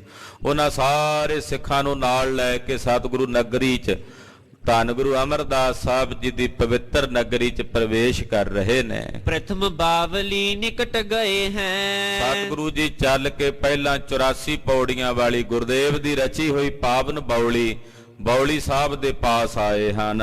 ਬੰਦਨ ਕੀਨੇ ਅਗਾਰੀ ਥਿਰੇ। ਬੌਲੀ ਸਾਹਿਬ ਆ ਕੇ ਮੱਥਾ ਟੇਕਿਆ। ਗੁਰੂ ਅਮਰਦਾਸ ਸਾਹਿਬ ਦਾ ਵੱਡਿਆਂ ਸਤਿਗੁਰਾਂ ਦਾ ਧਿਆਨ ਧਾਰ ਕੇ ਸੀਸ ਝੁਕਾ ਕੇ ਬੰਦਨਾ ਕੀਤੀ ਹੈ ਤੇ ਰਸਨਾ ਤੋਂ ਕਿਹਾ, ਭੱਲੇ ਅਮਰਦਾਸ ਗੁਣ ਤੇਰੇ, ਤੇਰੀ ਉਪਮਾ ਤੋਹੇ ਬਨ ਆਵੇ, ਕਹਿ ਕੇ ਸੀਸ ਝੁਕਾਇਆ ਹੈ। ਤੇਰਾ ਸਕਲ ਵਹਿਰ ਹੀ ਕਰੇ। ਸਤਿਗੁਰੂ ਜੀ ਨੇ ਬਾਰ-ਬਾਰ ਹੀ ਨਗਰ ਦੇ, ਕਿਉਂਕਿ ਫੌਜਾਂ ਸੀ ਸਾਹਿਬ ਦੇ ਨਾਲ, ਘੋੜ ਸਵਾਰ ਯੋਧੇ ਸੀ, ਬਹੁਤ ਸਾਰਾ ਰਾਜ ਸਾਜ ਸੀ, ਤੋ ਸਤਿਗੁਰੂ ਜੀ ਨੇ ਨਗਰ ਦੇ ਬਾਰ-ਬਾਰ ਹੀ ਉਤਾਰਾ ਕੀਤਾ ਹੈ। ਬੈਠ ਤਹਾਂ ਗੁਰ ਸਿੱਖ ਪਠਾਇਓ। ਗੁਰਦੇਵ ਜੀ ਨੇ ਬਾਹਰ ਬੌਲੀ ਸਾਹਿਬ, ਕਿਉਂਕਿ ਬਾਰ-ਬਾਰ ਸੀ ਨਗਰ ਤੋਂ ਮਹਾਰਾਜ ਜੀ ਦੀ ਇਹ ਪਾਵਨ ਰਚੀ ਬੌਲੀ, ਤੋ ਉੱਥੇ ਹੀ ਸਤਿਗੁਰਾਂ ਨੇ ਡੇਰਾ ਕੀਤਾ ਹੈ। ਬੈਠ ਕੇ ਗੁਰਦੇਵ ਨੇ ਇੱਕ ਸਿੱਖ ਭੇਜਿਆ। ਸਭ ਕੁਟੰਬ ਕੋ ਨਿਕਟ ਬੁਲਾਇਓ। ਮਹਾਰਾਜ ਜੀ ਨੇ ਸਾਰਾ ਪਰਿਵਾਰ ਜੋ ਗੁਰੂ ਅਮਰਦਾਸ ਸਾਹਿਬ ਦਾ ਹੈ ਸੱਦਿਆ। ਪੰਚੋ ਸਾਹਿਬਜ਼ਾਦੇ ਆਨ। ਮਹਾਰਾਜ ਜੀ ਨੇ ਆਪਣਾ ਪਰਿਵਾਰ ਸਾਰਾ ਇੱਥੇ ਸੱਦ ਲਿਆ ਤੇ ਪੰਜੇ ਸਾਹਿਬਜ਼ਾਦੇ ਸਤਿਗੁਰੂ ਜੀ ਦੇ ਆ ਗਏ। ਕਹੋ ਜਾਏ ਬਾਪੀ ਇਸ਼ਨਾਨ। ਹੁਕਮ ਕੀਤਾ ਵੀ ਜਾ ਕੇ ਸਾਰੇ ਬੌਲੀ ਸਾਹਿਬ ਵਿੱਚ ਇਸ਼ਨਾਨ ਕਰੋ। ਇਹ ਬੌਲੀ ਵੱਡਿਆਂ ਸਤਿਗੁਰਾਂ ਦੀ ਲਾਈ ਮਹਾਨ ਪਵਿੱਤਰ ਬੌਲੀ ਹੈ, ਇਹਦੇ 'ਚ ਇਸ਼ਨਾਨ ਕਰੋ। ਇਹ ਤੀਸਰੇ ਪਾਤਸ਼ਾਹ ਦੀ ਰਚੀ ਬੌਲੀ ਹੈ। ਸਤਿਗੁਰੂ ਜੀ ਦੀ ਕਲਾ ਵਰਤ ਰਹੀ ਹੈ ਇੱਥੇ ਗੁਰੂ ਅਮਰਦਾਸ ਸਾਹਿਬ ਜੀ ਦੀ। ਇਹ ਮਹਿਸੂਸ ਕਰਦੇ ਆਂ, ਅਨੁਭਵ ਕਰਦੇ ਆਂ, ਇਸ਼ਨਾਨ ਕਰੋ। ਮਹਾਰਾਜ ਜੀ ਦੇ ਸਾਰੇ ਪਰਿਵਾਰ ਨੇ, ਮਾਤਾਵਾਂ ਨੇ, ਸਤਿਗੁਰੂ ਜੀ ਦੇ ਪੰਜੋ ਸਾਹਿਬਜ਼ਾਦਿਆਂ ਨੇ ਬੌਲੀ ਸਾਹਿਬ 'ਚ ਇਸ਼ਨਾਨ ਕੀਤਾ ਹੈ। ਧਾਏ ਸਿੱਖ ਡੇਰੇ ਮਹਿ ਆਇਓ। ਕਹਿੰਦੇ ਸਿੱਖ ਨੇ ਆ ਕੇ ਮਾਤਾ ਜੀ ਹੋਣਾ ਨੂੰ 6ਵੇਂ ਪਾਤਸ਼ਾਹ ਦਾ ਹੁਕਮ ਸੁਣਾਇਆ। ਸਭ ਸੋ ਸਤਿਗੁਰ ਹੁਕਮ ਸੁਨਾਇਓ। ਸਤਿਗੁਰੂ ਜੀ ਦਾ ਹੁਕਮ ਸੁਣਾਇਆ ਸਾਰਿਆਂ ਨੂੰ। ਸੁਨ ਸਭ ਗਏ ਕਰਨ ਇਸ਼ਨਾਨ। ਮਹਾਰਾਜ ਜੀ ਦਾ ਹੁਕਮ ਸੁਣ ਕੇ ਸਾਹਿਬ ਜੀ ਦਾ ਸਾਰਾ ਪਰਿਵਾਰ ਤੇ ਪੰਜੇ ਸਾਹਿਬਜ਼ਾਦੇ ਗਏ ਨੇ। ਮਰਵਾਹੀ ਦਮੋਦਰੀ ਜਾਨ। ਮਾਤਾ ਮਰਵਾਈ ਜੀ, ਮਾਤਾ ਦਮੋਦਰੀ ਜੀ ਗਏ ਹਨ। ਅਪਰ ਨਾਨਕੀ ਤਿੰਨੋ ਆਈ। ਮਾਤਾ ਨਾਨਕੀ ਜੀ ਵੀ ਆਏ ਹਨ। ਸ਼ਰਧਾ ਧਰ ਕਰ ਨਮੋ ਨਹਾਈ। ਬਹੁਤ ਸ਼ਰਧਾ ਮਨ 'ਚ ਰੱਖ ਕੇ, ਵੱਡਿਆਂ ਸਤਿਗੁਰਾਂ ਦਾ ਪ੍ਰੇਮ ਰੱਖ ਕੇ ਹਿਰਦੇ 'ਚ ਗੁਰੂ ਅਮਰਦਾਸ ਸਾਹਿਬ ਨੂੰ ਸਿਮਰਦਿਆਂ ਚੇਤੇ ਕਰਦਿਆਂ ਬੌਲੀ ਸਾਹਿਬ ਦੇ ਨਿਰਮਲ ਜਲ 'ਚ ਇਸ਼ਨਾਨ ਕੀਤਾ ਹੈ। ਸ਼੍ਰੀ ਗੁਰ ਦਿੱਤਾ ਆਦਿਕ ਨੰਦ। ਪੰਜੇ ਸਾਹਿਬਜ਼ਾਦੇ ਮਹਾਰਾਜ ਜੀ ਦੇ ਉਹਨਾਂ ਦਾ ਵੀ ਇਸ਼ਨਾਨ ਕਰਾਇਆ। ਬਾਬਾ ਗੁਰਦਿੱਤਾ ਸਾਹਿਬ ਜੀ, ਧੰਨ ਬਾਬਾ ਗੁਰਦਿੱਤਾ ਸਾਹਿਬ। ਅੱਜ ਬਾਬਾ ਗੁਰਦਿੱਤਾ ਸਾਹਿਬ ਜੀ ਦਾ ਵੀ ਜਨਮ ਦਿਹਾੜਾ ਮਹਾਂਪੁਰਖਾਂ ਦਾ। ਸਤਿ ਸ੍ਰੀ ਅਕਾਲ। ਧੰਨ ਬਾਬਾ ਗੁਰਦਿੱਤਾ, ਦੀਨ ਦੁਨੀ ਦਾ ਟਿੱਕਾ, ਜੋ ਵਰ ਮੰਗਿਆ ਸੋ ਵਰ ਦਿੱਤਾ। ਧੰਨ ਮਹਾਂਪੁਰਖ ਬਾਬਾ ਗੁਰਦਿੱਤਾ ਸਾਹਿਬ ਜੀ। ਇਹੋ ਜੀ ਤੁਰਿਆ ਪਦ ਦੀ ਖੇਡ ਦੇ ਮਾਲਕ ਸਨ ਮਹਾਂਪੁਰਖ ਬਾਬਾ ਗੁਰਦਿੱਤਾ ਸਾਹਿਬ ਜੀ। ਕੀਰਤਪੁਰ ਸਾਹਿਬ ਨਗਰ, ਉੱਥੇ ਅਖੀਰਲਾ ਸਮਾਂ ਮਹਾਂਪੁਰਖਾਂ ਆਪਣਾ ਬਤੀਤ ਕੀਤਾ ਬਾਬਾ ਗੁਰਦਿੱਤਾ ਸਾਹਿਬ ਨੇ। ਹੁਣ ਵੀ ਸੰਗਤਾਂ ਉੱਥੇ ਦਰਸ਼ਨ ਕਰਦੀਆਂ। ਤੋ ਬਾਬਾ ਗੁਰਦਿੱਤਾ ਸਾਹਿਬ ਜੀ ਵੱਡੇ ਸਾਹਿਬਜ਼ਾਦੇ ਸੀ 6ਵੇਂ ਪਾਤਸ਼ਾਹ ਦੇ। ਅੱਜ ਦੇ ਦਿਨ ਉਹਨਾਂ ਦਾ ਜਨਮ ਡਰੋਲੀ ਨਗਰ ਵਿਖੇ ਭਾਈ ਸਾਈਂ ਦਾਸ ਦੇ ਘਰ ਮਾਤਾ ਦਮੋਦਰੀ ਜੀ ਦੇ ਉਦਰ ਤੋਂ 6ਵੇਂ ਪਾਤਸ਼ਾਹ ਦੇ ਗ੍ਰਹਿ ਵਿਖੇ ਹੋਇਆ। ਬਾਬਾ ਗੁਰਦਿੱਤਾ ਸਾਹਿਬ ਜੀ ਦੇ 2 ਸਾਹਿਬਜ਼ਾਦੇ ਹਨ। ਵੱਡੇ ਸਾਹਿਬਜ਼ਾਦੇ ਦਾ ਨਾਮ ਹੈ ਬਾਬਾ ਰਾਮ ਰਾਏ ਜੀ, ਤੇ ਛੋਟੇ ਸਾਹਿਬਜ਼ਾਦੇ ਨੇ ਦੀਨ ਦੁਨੀਆ ਦੇ ਮਾਲਕ ਧੰਨ ਸ਼੍ਰੀ ਗੁਰੂ ਹਰਿ ਰਾਏ ਸਾਹਿਬ 7ਵੇਂ ਪਾਤਸ਼ਾਹ। ਤੋ ਬਾਬਾ ਗੁਰਦਿੱਤਾ ਸਾਹਿਬ ਜੀ, ਬਾਬਾ ਸੂਰਜਮਲ ਜੀ, ਬਾਬਾ ਅਣੀ ਰਾਏ ਜੀ, ਬਾਬਾ ਟਲ ਰਾਏ ਜੀ ਔਰ ਧੰਨ ਗੁਰੂ ਤੇਗ ਬਹਾਦਰ ਸਾਹਿਬ ਸੱਚੇ ਪਾਤਸ਼ਾਹ ਜੀ, ਪੰਜੋ ਸਾਹਿਬਜ਼ਾਦਿਆਂ ਨੇ ਬੌਲੀ ਸਾਹਿਬ ਦੇ ਨਿਰਮਲ ਜਲ 'ਚ ਇਸ਼ਨਾਨ ਕੀਤਾ। ਵੱਡੇ ਵੀਰ ਨੇ ਆਪ ਛੋਟੇ ਵੀਰਾਂ ਦਾ ਨਾਲ ਇਸ਼ਨਾਨ ਕਰਵਾਇਆ। ਬਾਬਾ ਗੁਰਦਿੱਤਾ ਸਾਹਿਬ ਜੀ ਆਪ ਇਸ਼ਨਾਨ ਕਰਾਉਂਦੇ ਨਾਲ ਆਪਣੇ ਛੋਟੇ ਭਰਾਵਾਂ ਨੂੰ। ਔਰ ਅਸਦਾ ਤੋਂ ਕਹਿੰਦੇ ਇਹ ਸਤਿਗੁਰੂ ਸ੍ਰੀ ਗੁਰੂ ਅਮਰਦਾਸ ਸਾਹਿਬ ਦੀ ਰਚੀ ਅੰਮ੍ਰਿਤ ਬੌਲੀ ਹੈ। ਗੁਰੂ ਅਮਰਦਾਸ ਪਰਸਿਆ ਬਹੁ ਪਾਤਕ ਬਿਨਾਸੈ, ਗੁਰੂ ਅਮਰਦਾਸ ਪਰਸਿਆ ਸਿਧ ਸਾਧਕ ਆਸਾਸੈ। ਗੁਰੂ ਅਮਰਦਾਸ ਪਰਸਿਆ ਅਪਾਉ ਲੱਭੈ ਗੋ ਚੁੱਕੈ। ਸਤਿਗੁਰੂ ਗੁਰੂ ਅਮਰਦਾਸ ਸਾਹਿਬ ਜੀ ਦੀ ਕਥਾ ਕਥ ਹੈ ਗੁਰਸਿੱਖੋ। ਇਹ ਪਾਵਨ ਬੌਲੀ ਸਤਿਗੁਰੂ ਜੀ ਦੀ ਰਚੀ ਹੋਈ ਹੈ। ਇਹਦੇ 'ਚ ਇਸ਼ਨਾਨ ਕਰੋ। ਸੋਢੀਆਂ ਦੀ ਕੁੱਲ ਦੇ ਸਿਰਮੌਰ ਜਗਤ ਗੁਰੂ ਗੁਰੂ ਰਾਮਦਾਸ ਸਾਹਿਬ ਨੇ ਇਸੇ ਬੌਲੀ ਦੀ ਸੇਵਾ ਕਰਦਿਆਂ ਟੋਕਰੀ ਢੋਈ ਹੈ। ਉਹ ਵੀ ਇੱਥੇ ਹਾਜ਼ਰ ਨੇ। ਇਸ਼ਨਾਨ ਕਰੋ। ਕਰੇ ਇਸ਼ਨਾਨ ਬਿਲੋ ਕੇ ਆਨੰਦ। ਇਸ਼ਨਾਨ ਕੀਤਾ ਸਭ ਪਰਮ ਆਨੰਦ ਸਹਿਤ ਵੇਖਦੇ ਨੇ, ਦਰਸ਼ਨ ਕਰਦੇ ਨੇ। ਸ਼੍ਰੀ ਹਰਿਗੋਬਿੰਦ ਮੱਜਨ ਕੀਨਾ। ਧੰਨ ਗੁਰੂ ਹਰਗੋਬਿੰਦ ਸਾਹਿਬ 6ਵੇਂ ਪਾਤਸ਼ਾਹ ਆਪ ਵੀ ਆਏ, ਇਸ਼ਨਾਨ ਕੀਤਾ 6ਵੇਂ ਗੁਰਦੇਵ ਜੀ ਨੇ। ਬੈਠੇ ਸੰਗਤ ਸਹਿਤ ਪ੍ਰਬੀਨਾ। ਔਰ ਬੌਲੀ ਸਾਹਿਬ ਇਸ਼ਨਾਨ ਕਰਕੇ ਬਾਹਰ ਆ ਕੇ ਦੀਵਾਨ ਸਜਾਇਆ ਤੇ ਸੰਗਤ ਵਿੱਚ ਬੈਠ ਕੇ ਦਰਸ਼ਨ ਦੇਣ ਲੱਗੇ। ਸ਼੍ਰੀ ਗੁਰ ਅਮਰ ਅੰਸ ਮਿਲ ਆਏ। ਇਹਨੇ ਨੂੰ ਗੁਰੂ ਅਮਰਦਾਸ ਸਾਹਿਬ ਦੀ ਜਿੰਨੀ ਅੰਸ ਬੰਸ ਸੀ ਭੱਲੇ ਸਾਹਿਬਜ਼ਾਦੇ ਜੋ ਗੋਇੰਦਵਾਲ ਸਾਹਿਬ ਵਿਖੇ ਨਿਵਾਸ ਕਰਦੇ ਸਭ ਆ ਗਏ। ਭਾਂਤ ਭਾਂਤ ਪਕਵਾਨ ਸੋ ਲਿਆਏ। ਭਾਂਤ ਭਾਂਤ ਦੇ ਅਨੇਕ ਪ੍ਰਕਾਰ ਦੇ ਪਕਵਾਨ ਸਤਿਗੁਰੂ ਜੀ ਲਈ ਲੈ ਕੇ ਹਾਜ਼ਰ ਹੋਏ। ਜਥਾ ਜੋਗ ਮਿਲ ਸਭ ਕੇ ਸਾਥ।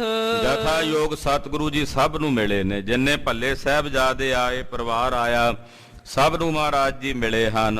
ਕੁਸ਼ਲ ਪ੍ਰਸ਼ਨ ਸੁਨ ਕਰ ਕਹਿ ਨਾਥ। ਸਭ ਨਾਲ ਕੁਸ਼ਲ ਪ੍ਰਸੰਨਤਾ ਦੇ ਸਵਾਲ ਜਵਾਬ ਹੋਏ। ਵੱਡਿਆਂ ਸਤਿਗੁਰਾਂ ਦੇ ਨਾਨਕੇ ਨੇ। 5ਵੇਂ ਪਾਤਸ਼ਾਹ ਗੁਰੂ ਅਰਜਨ ਦੇਵ ਸਾਹਿਬ ਦਾ ਨਾਨਕਾ ਪਿੰਡ ਵੀ ਹੈ ਨਾ, ਤੋ ਇਸ ਕਰਕੇ ਰਿਸ਼ਤੇਦਾਰੀ ਵੀ ਹੈ। ਤੋ ਬੜੇ ਪਿਆਰ ਨਾਲ ਪਰਿਵਾਰਾਂ ਦਾ ਮੇਲ ਹੋਇਆ। ਪੁਨ ਤਤ ਸ਼ਿਨੀ ਉਠ ਗੁਰੂ ਸਿਧਾਰੇ। ਕੁਝ ਸਮਾਂ ਬੈਠ ਕੇ ਫਿਰ ਸਤਿਗੁਰੂ ਜੀ ਤਤ ਛਿਨ ਉੱਠੇ ਨੇ, ਉੱਠ ਕੇ ਚੱਲੇ ਨੇ। ਜਹ ਰਹਿ ਸ਼੍ਰੀ ਗੁਰ ਅਮਰ ਚੁਬਾਰੇ। ਕਿੱਥੇ ਚੱਲੇ ਨੇ? ਚੁਬਾਰਾ ਸਾਹਿਬ, ਜਿੱਥੇ ਗੁਰੂ ਅਮਰਦਾਸ ਸਾਹਿਬ ਜੀ ਨਿਵਾਸ ਕਰਦੇ ਸੀ। ਕਿੱਲੀ ਫੜ ਕੇ ਨਾ ਕੰਧ 'ਚ ਗੱਡੀ ਕਿੱਲੀ, ਹੁਣ ਵੀ ਸੰਗਤਾਂ ਦਰਸ਼ਨ ਕਰਦੀਆਂ ਨੇ। ਉਹ ਕਿੱਲੀ ਫੜ ਕੇ ਮਹਾਰਾਜ ਘੰਟਿਆਂ ਬੱਧੀ ਖਲੋਤੇ ਰਹਿੰਦੇ ਸਾਧਨਾ 'ਚ। ਬਿਰਧ ਅਵਸਥਾ ਸੀ ਮਹਾਰਾਜ ਤੀਸਰੇ ਪਾਤਸ਼ਾਹ ਦੀ। ਤੋ ਚੁਬਾਰਾ ਸਾਹਿਬ ਮਹਾਰਾਜ ਛੇਵੇਂ ਪਾਤਸ਼ਾਹ ਜੀ ਦਰਸ਼ਨ ਕਰਨ ਲਈ ਗਏ, ਸਨੈ ਸਨੈ ਪੁਰ ਅੰਤਰ ਗਏ। ਕਿਉਂਕਿ ਇਹ ਨਗਰ ਦੇ ਅੰਦਰ ਸੀ ਮਹਾਰਾਜ ਜੀ ਦਾ ਜਿਹੜਾ ਘਰ ਸੀ ਤੀਸਰੇ ਪਾਤਸ਼ਾਹ ਦਾ। ਤੋ ਸਹਿਜੇ ਸਹਿਜੇ ਬੌਲੀ ਸਾਹਿਬ ਤੋਂ ਨਾਲ ਹੀ ਗਲੀ ਜਾਂਦੀ ਆ ਪਰਲੇ ਪਾਸਿਓਂ, ਤੋ ਸਹਿਜੇ ਸਹਿਜੇ ਮਹਾਰਾਜ ਜੀ ਗਏ ਹਨ। ਦਰਸ਼ਨ ਜਾਏ ਕਰਤ ਤਬ ਭਏ। ਜਾ ਕੇ ਸਤਿਗੁਰਾਂ ਦੇ ਪਾਵਨ ਸਥਾਨ ਚੁਬਾਰਾ ਸਾਹਿਬ ਦੇ ਦਰਸ਼ਨ ਕੀਤੇ। ਕਰ ਬੰਧਨ ਰਜ ਮਸਤਕ ਲਾਈ। ਮੱਥਾ ਟੇਕ ਕੇ ਉੱਥੋਂ ਦੀ ਧੂੜ ਮੱਥੇ ਤੇ ਲਾਈ। ਇਹ ਧੂੜ ਪਵਿੱਤਰ ਹੈ, ਇੱਥੋਂ ਦੀ ਮਿੱਟੀ ਪਵਿੱਤਰ ਹੈ। ਇਹ ਮੇਰੇ ਸਤਿਗੁਰੂ ਗੁਰੂ ਅਮਰਦਾਸ ਸਾਹਿਬ ਦੇ ਚਰਨਾਂ ਨੂੰ ਛੂਹ ਪ੍ਰਾਪਤ ਹੈ। ਸਤਿਗੁਰੂ ਗੁਰੂ ਰਾਮਦਾਸ ਸਾਹਿਬ ਇੱਥੇ 22 ਸਾਲ ਰਹੇ ਹਨ। ਮੇਰੇ ਪਿਤਾ ਗੁਰਦੇਵ ਇਸੇ ਵਿਹੜੇ 'ਚ ਖੇਡਦੇ ਰਹੇ ਐ, ਰਿੜਦੇ ਰਹੇ ਐ, ਉਹਨਾਂ ਦਾ ਪ੍ਰਕਾਸ਼ ਹੀ ਇੱਥੇ ਹੋਇਆ। ਇਹ ਸਾਰਾ ਕੁਝ ਚਿੰਤਨ 'ਚ ਲਿਆ ਕੇ ਨਾ ਛੇਵੇਂ ਪਾਤਸ਼ਾਹ ਉਹ ਚਰਨ ਧੂੜ ਚੁੱਕ ਕੇ ਆਪਣੇ ਮਸਤਕ ਤੇ ਲਾਉਂਦੇ ਹਨ। ਧਰਿਓ ਧਿਆਨ ਗੁਰ ਬਿਨੈ ਅਲਾਈ। ਵੱਡਿਆਂ ਸਤਿਗੁਰਾਂ ਦਾ ਧਿਆਨ ਆਪਣੇ ਹਿਰਦੇ 'ਚ ਧਾਰ ਕੇ ਛੇਵੇਂ ਪਾਤਸ਼ਾਹ ਨੇ ਬੇਨਤੀ ਕੀਤੀ, ਅਰਦਾਸ ਕੀਤੀ। ਹਟੇ ਗੁਰੂ ਨਿਵੇਸ਼ ਕੋ ਆਏ। ਤੇ ਪਾਤਸ਼ਾਹ ਉੱਥੋਂ ਹਟ ਕੇ ਜਿੱਥੇ ਭੱਲੇ ਸਾਹਿਬਜ਼ਾਦੇ ਰਹਿੰਦੇ ਸੀ, ਮਹਾਰਾਜ ਗੁਰੂ ਅਮਰਦਾਸ ਸਾਹਿਬ ਦਾ ਪਰਿਵਾਰ ਨੇੜੇ ਘਰ ਸੀ, ਉੱਥੇ ਆਏ ਹਨ। ਬੈਠੇ ਵੱਡੋ ਦੀਵਾਨ ਲਗਾਏ। ਇਹ ਦੀਵਾਨ ਸਜਾਇਆ ਹੈ। ਸਿੱਖ ਸੰਗਤ ਸਗਰੇ ਚੱਲ ਆਏ। ਜਿੰਨੀਆਂ ਸਿੱਖ ਸੰਗਤਾਂ ਸਨ ਸਾਰੀਆਂ ਚੱਲ ਕੇ ਆਈਆਂ। ਦਰਸ਼ਨ ਕਰ ਬੈਠੇ ਸਮੁਦਾਏ। ਜਿਹੜਾ ਵੀ ਆਉਂਦਾ ਆ ਕੇ ਦਰਸ਼ਨ ਕਰਦਾ ਮਹਾਰਾਜ ਜੀ ਦੇ ਦੀਵਾਨ 'ਚ ਸੱਜ ਜਾਂਦਾ ਹੈ। ਆਨੰਦ ਮੋਹਰੀ ਨਾਮ ਆਨੰਦ। ਕਹਿੰਦੇ ਬਾਬਾ ਮੋਹਰੀ ਸਾਹਿਬ ਜੀ ਦੇ ਸਾਹਿਬਜ਼ਾਦੇ ਹੋਏ ਨੇ ਬਾਬਾ ਆਨੰਦ ਜੀ, ਜਿਨ੍ਹਾਂ ਨੂੰ ਆਪਣੀ ਗੋਦ 'ਚ ਲੈ ਕੇ ਗੁਰੂ ਅਮਰਦਾਸ ਸਾਹਿਬ ਨੇ ਆਨੰਦ ਸਾਹਿਬ ਦੀ ਬਾਣੀ ਉਚਾਰੀ ਸੀ। ਤੇ ਬਾਬਾ ਮੋਹਰੀ ਜੀ ਦੇ ਸਾਹਿਬਜ਼ਾਦੇ ਸੀ ਬਾਬਾ ਆਨੰਦ ਜੀ। ਤੇ ਨੰਦਨ ਸੁੰਦਰ ਮਤਵੰਦ। ਬਾਬਾ ਆਨੰਦ ਜੀ ਦੇ ਪੁੱਤਰ ਸਨ ਬਾਬਾ ਸੁੰਦਰ ਜੀ, ਯਾਨੀ ਕਿ ਗੁਰੂ ਅਮਰਦਾਸ ਸਾਹਿਬ ਦੇ ਪੜਪੋਤਰੇ ਸੀ ਬਾਬਾ ਸੁੰਦਰ ਜੀ, ਜਿਨ੍ਹਾਂ ਦੀ ਬਾਣੀ ਗੁਰੂ ਗ੍ਰੰਥ ਸਾਹਿਬ 'ਚ ਦਰਜ ਹੈ। ਤੋ ਬਾਬਾ ਸੁੰਦਰ ਜੀ ਉਸ ਵੇਲੇ ਹਾਜ਼ਰ ਸੀ ਉੱਥੇ ਜਦੋਂ ਛੇਵੇਂ ਪਾਤਸ਼ਾਹ ਆਏ ਨੇ। ਜਿਸਨੇ ਸਦ ਬਣਾਏ ਬਖਾਨਾ। ਬਾਬਾ ਸੁੰਦਰ ਜੀ ਉਹ ਮਹਾਂਪੁਰਖ ਨੇ ਜਿਨ੍ਹਾਂ ਨੇ ਰਾਮਕਲੀ ਦੇ ਸਦ ਉਚਾਰਨ ਕੀਤੇ ਤੇ ਪੰਜਵੇਂ ਪਾਤਸ਼ਾਹ ਨੂੰ ਸੁਣਾਏ। ਤੇ ਪੰਜਵੇਂ ਗੁਰਦੇਵ ਨੇ ਸੁਣ ਕੇ ਰਾਮਕਲੀ ਰਾਗ ਦੇ ਸਤਿਗੁਰੂ ਗ੍ਰੰਥ ਸਾਹਿਬ 'ਚ ਦਰਜ ਕੀਤੇ। ਗੁਰੂ ਗ੍ਰੰਥ ਮੈਂ ਲਿਖਬੋ ਠਾਨਾ। ਕਿੰਨਾ ਸਨਮਾਨ ਹੋਵੇਗਾ ਇਸ ਮਹਾਂਪੁਰਖ ਦਾ ਬਾਬਾ ਸੁੰਦਰ ਜੀ ਦਾ, ਜਿਨ੍ਹਾਂ ਦੀ ਬਾਣੀ ਮਹਾਰਾਜ ਜੀ ਨੇ ਆਪਣੀ ਬਾਣੀ ਦੇ ਤੁਲ ਦਰਜ ਕੀਤੀ। ਆਗੇ ਧਰ ਪ੍ਰਸਾਦ ਤੇ ਸਮੋ। ਤੋ ਬਾਬਾ ਸੁੰਦਰ ਜੀ ਆਏ, ਛੇਵੇਂ ਪਾਤਸ਼ਾਹ ਦੇ ਦਰਸ਼ਨ ਕਰਨ ਲਈ ਪ੍ਰਸਾਦ ਲਿਆਏ ਵੱਡੇ ਥਾਲ ਭਰ ਕੇ। ਮਹਾਰਾਜ ਛੇਵੇਂ ਪਾਤਸ਼ਾਹ ਦੇ ਅੱਗੇ ਭੇਟ ਕਰਕੇ ਮੱਥਾ ਟੇਕਿਆ। ਹਰਖਤ ਮਿਲਿਓ ਕਰਤ ਭਾ ਨਮੋ। ਬੜੀ ਖੁਸ਼ੀ ਨਾਲ ਮਿਲੇ ਤੇ ਨਮਸਕਾਰ ਕੀਤੀ ਹੈ। ਆਦਰ ਅਧਿਕ ਕਰਿਓ ਤਿਸ ਕੇਰਾ।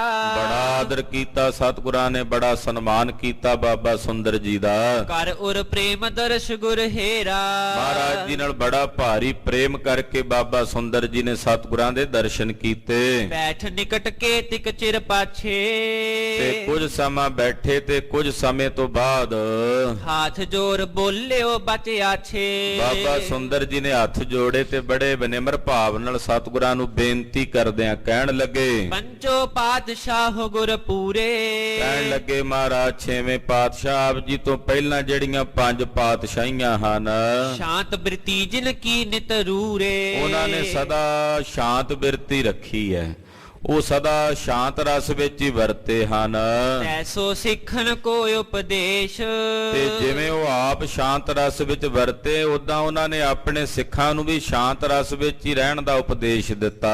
ਤੇਤ ਸਦਾ ਅਰ ਕਟਤ ਕਲੇਸ਼। ਔਰ ਆਪਣੇ ਸੇਵਕਾਂ ਨੂੰ ਸ਼ਾਂਤ ਰਸ ਦਾ ਉਪਦੇਸ਼ ਦੇ ਕੇ ਆਪਣਿਆਂ ਸੇਵਕਾਂ ਦੇ ਕਲੇਸ਼ ਕੱਟਦੇ ਰਹੇ ਪੰਜੇ ਸਤਿਗੁਰੂ। ਰੀਤ ਆਪਨੇ ਅਪਰ ਚਲਾਈ। ਮਹਾਰਾਜ ਛੇਵੇਂ ਪਾਤਸ਼ਾਹ ਆਪ ਜੀ ਨੇ ਨਵੀਂ ਰੀਤ ਜਿਹੜੀ ਪਹਿਲੇ 5 ਪਾਤਸ਼ਾਹਾਂ 'ਚ ਨਹੀਂ ਸੀ ਚੱਲਦੀ, ਉਹ ਨਵੀਂ ਰੀਤ ਆਪ ਜੀ ਨੇ ਗੁਰੂ ਘਰ 'ਚ ਚਲਾਈ ਹੈ। ਧਾਰੇ ਸ਼ਸਤਰ ਅੰਗ ਸਮੁਦਾਈ। ਆਪ ਜੀ ਨੇ ਸ਼ਸਤਰ ਧਾਰਨ ਕੀਤੇ ਨੇ ਆਪਣੇ ਅੰਗਾਂ ਦੇ ਉੱਤੇ। ਕਾਰਜ ਕਰੇ ਕਲੇਸ਼ਣ ਕੇਰੇ। ਮਹਾਰਾਜ ਸ਼ਸਤਰ ਧਾਰੇ ਨੇ ਤੇ ਵੇਖੋ ਕਿੰਨੇ ਕਲਾ ਕਲੇਸ਼ ਵਾਲੇ ਕਾਰਜ ਹੋਏ ਨੇ ਗੁਰੂ ਘਰ ਵਿੱਚ। ਤੁਰਕਨ ਸੋ ਸੰਗਰਾਮ ਕਨੇਰੇ। ਆਪ ਜੀ ਨੇ ਤੁਰਕਾਂ ਨਾਲ ਬੜਾ ਭਿਆਨਕ ਘਮਾਸਾਨ ਜੰਗ ਲੜਿਆ ਹੈ। ਹਮਨੇ ਸੁਨਿਓ ਸ਼ਾਹ ਦਲ ਭਾਰੋ। ਮਹਾਰਾਜ ਜੀ ਮੈਂ ਸੁਣਿਆ ਕਿ ਬੜੀ ਵੱਡੀ ਫੌਜ ਸੀ ਬਾਦਸ਼ਾਹ ਦੀ ਜਿਹੜੀ ਗੁਰੂ ਘਰ ਤੇ ਚੜ ਕੇ ਆਈ। ਕਰ ਸੰਗਰ ਕੋ ਸਭ ਹੂੰ ਮਾਰੋ। ਆਪ ਜੀ ਨੇ ਸੰਗਰ ਕਰਕੇ ਜੰਗ ਦੇ ਮੈਦਾਨ 'ਚ ਸਾਰੀ ਫੌਜ ਮਾਰ ਕੇ ਨਿਬੇੜ ਦਿੱਤੀ ਹੈ। ਵਿਆਹ ਸੌਜ ਆਦਿਕ ਕਰ ਸਾਰਾ। ਮਹਾਰਾਜ ਮੈਨੂੰ ਇਹ ਵੀ ਪਤਾ ਲੱਗਾ ਵੀ ਵਿਆਹ ਦੀਆਂ ਤਿਆਰੀਆਂ ਸੀ, ਘਰ ਵਿੱਚ ਵਿਆਹ ਦਾ ਸਮਾਨ ਇਕੱਠਾ ਕੀਤਾ ਹੋਇਆ ਸੀ। ਲੁੱਟਿਓ ਤੁਰਕ ਗਨ ਕੀ ਨਹੀਂ ਉਜਾਰਾ। ਤੇ ਤੁਰਕ ਲੁੱਟ ਕੇ ਲੈ ਗਏ ਨੇ ਉਹ ਸਾਰਾ ਸਮਾਨ, ਉਹਨਾਂ ਨੇ ਉਜਾੜਾ ਕੀਤਾ। ਰੀਤ ਪਾਛਲੀ ਰਾਵਰ ਤਿਆਗੀ। ਮਹਾਰਾਜ ਆਪ ਜੀ ਨੇ ਜਿਹੜੀ ਪਹਿਲੇ 5 ਪਾਤਸ਼ਾਹੀਆਂ ਵਾਲੀ ਰੀਤ ਸੀ ਉਹ ਛੱਡ ਦਿੱਤੀ ਹੈ। ਨਵੀਂ ਰੀਤ ਜੰਗ ਯੁੱਧ ਦੀ ਗੁਰੂ ਘਰ ਵਿੱਚ ਤੋਰੀ ਹੈ। ਸ਼ਸਤਰ ਹੈਨ ਕੇ ਭੇ ਅਨੁਰਾਗੀ। ਆਪ ਜੀ ਸ਼ਸਤਰਾਂ ਨਾਲ ਪ੍ਰੇਮ ਕਰਦੇ ਹੋ, ਘੋੜਿਆਂ ਨਾਲ ਪ੍ਰੇਮ ਕਰਦੇ ਹੋ, ਸੂਰਮਿਆਂ ਨਾਲ ਪ੍ਰੇਮ ਕਰਦੇ ਹੋ। ਸੁਨ ਸੁੰਦਰ ਤੇ ਹਰ ਗੋਬਿੰਦ। ਮਹਾਰਾਜ ਇਹਦੀ ਕੀ ਖੇਡ ਹੈ। ਵੇਖੋ ਕਿੰਨਾ ਜੰਗ ਯੁੱਧ ਹੋਇਆ, ਲੜਾਈਆਂ ਪੜਾਈਆਂ ਹੋਈਆਂ, ਵਿਆਹ ਵਾਲੇ ਘਰ 'ਚ ਕਿੰਨਾ ਜ਼ਿਆਦਾ ਕਲੇਸ਼ ਹੋਇਆ, ਜੰਗ ਯੁੱਧ ਹੋਇਆ। ਤੋ ਸੁਣ ਕੇ ਮਹਾਰਾਜ 6ਵੇਂ ਪਾਤਸ਼ਾਹ ਗੁਰੂ ਹਰਗੋਬਿੰਦ ਸਾਹਿਬ ਜੀ ਬੋਲੇ ਕਰੁਣਾ ਕਰਤ ਬਿਲੰਦ। ਬੜੀ ਭਾਰੀ ਕਰੁਣਾ ਕਰਕੇ ਬਾਬਾ ਸੁੰਦਰ ਜੀ ਦੇ ਇਸ ਬਚਨ ਤੇ ਬੋਲੇ। ਕਰਤਾ ਪੁਰਖ ਅਕਾਲ ਕਿਰਪਾਲ। ਮਹਾਰਾਜ ਜੀ ਕਹਿੰਦੇ ਬਾਬਾ ਸੁੰਦਰ ਜੀ ਅਸੀਂ ਜੋ ਕਰ ਰਹੇ ਹਾਂ ਕਰਤਾ ਪੁਰਖ ਦੇ ਹੁਕਮ 'ਚ ਕਰ ਰਹੇ ਹਾਂ। ਪਹਿਲੇ 5 ਜਾਮਿਆਂ 'ਚ ਜੋ ਹੋਇਆ ਹੈ ਉਹ ਵੀ ਕਰਤਾ ਪੁਰਖ ਦੇ ਹੁਕਮ 'ਚ ਹੋਇਆ ਹੈ, ਤੇ ਜੋ ਹੁਣ ਅਸੀਂ ਕਰ ਰਹੇ ਹਾਂ ਇਹ ਵੀ ਕਰਤਾ ਪੁਰਖ ਦੀ ਆਗਿਆ ਹੈ।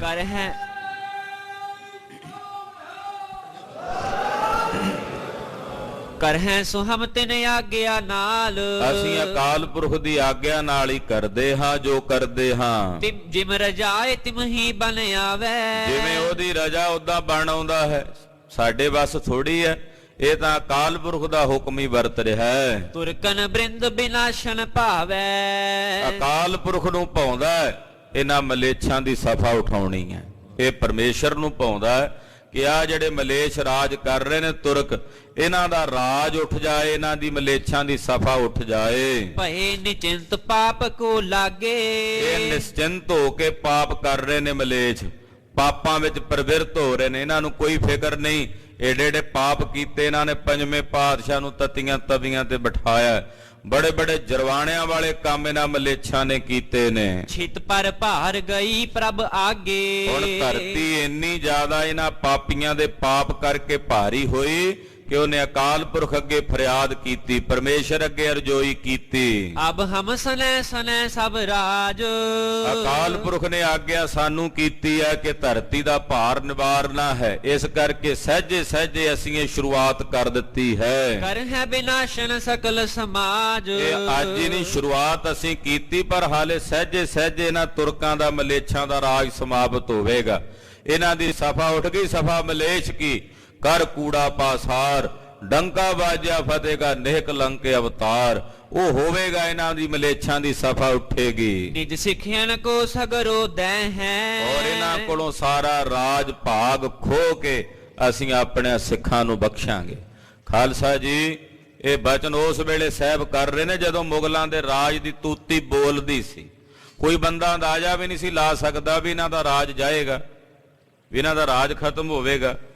ਤੇ ਜਦੋਂ ਪਾਤਸ਼ਾਹ ਬਚਨ ਕਰਦੇ ਕਈ ਸ਼ੰਕਾਵਾਦੀ ਸ਼ੰਕਾ ਵੀ ਕਰਦੇ ਹੋਣਗੇ, ਇਹ ਕਿਵੇਂ ਹੋ ਸਕਦਾ ਵੀ ਜਿਹੜੇ ਆ ਗਰੀਬੜੇ ਜੇ ਸਿੱਖ ਨੇ ਇਹਨਾਂ ਨੂੰ ਰਾਜ ਮਿਲੇ।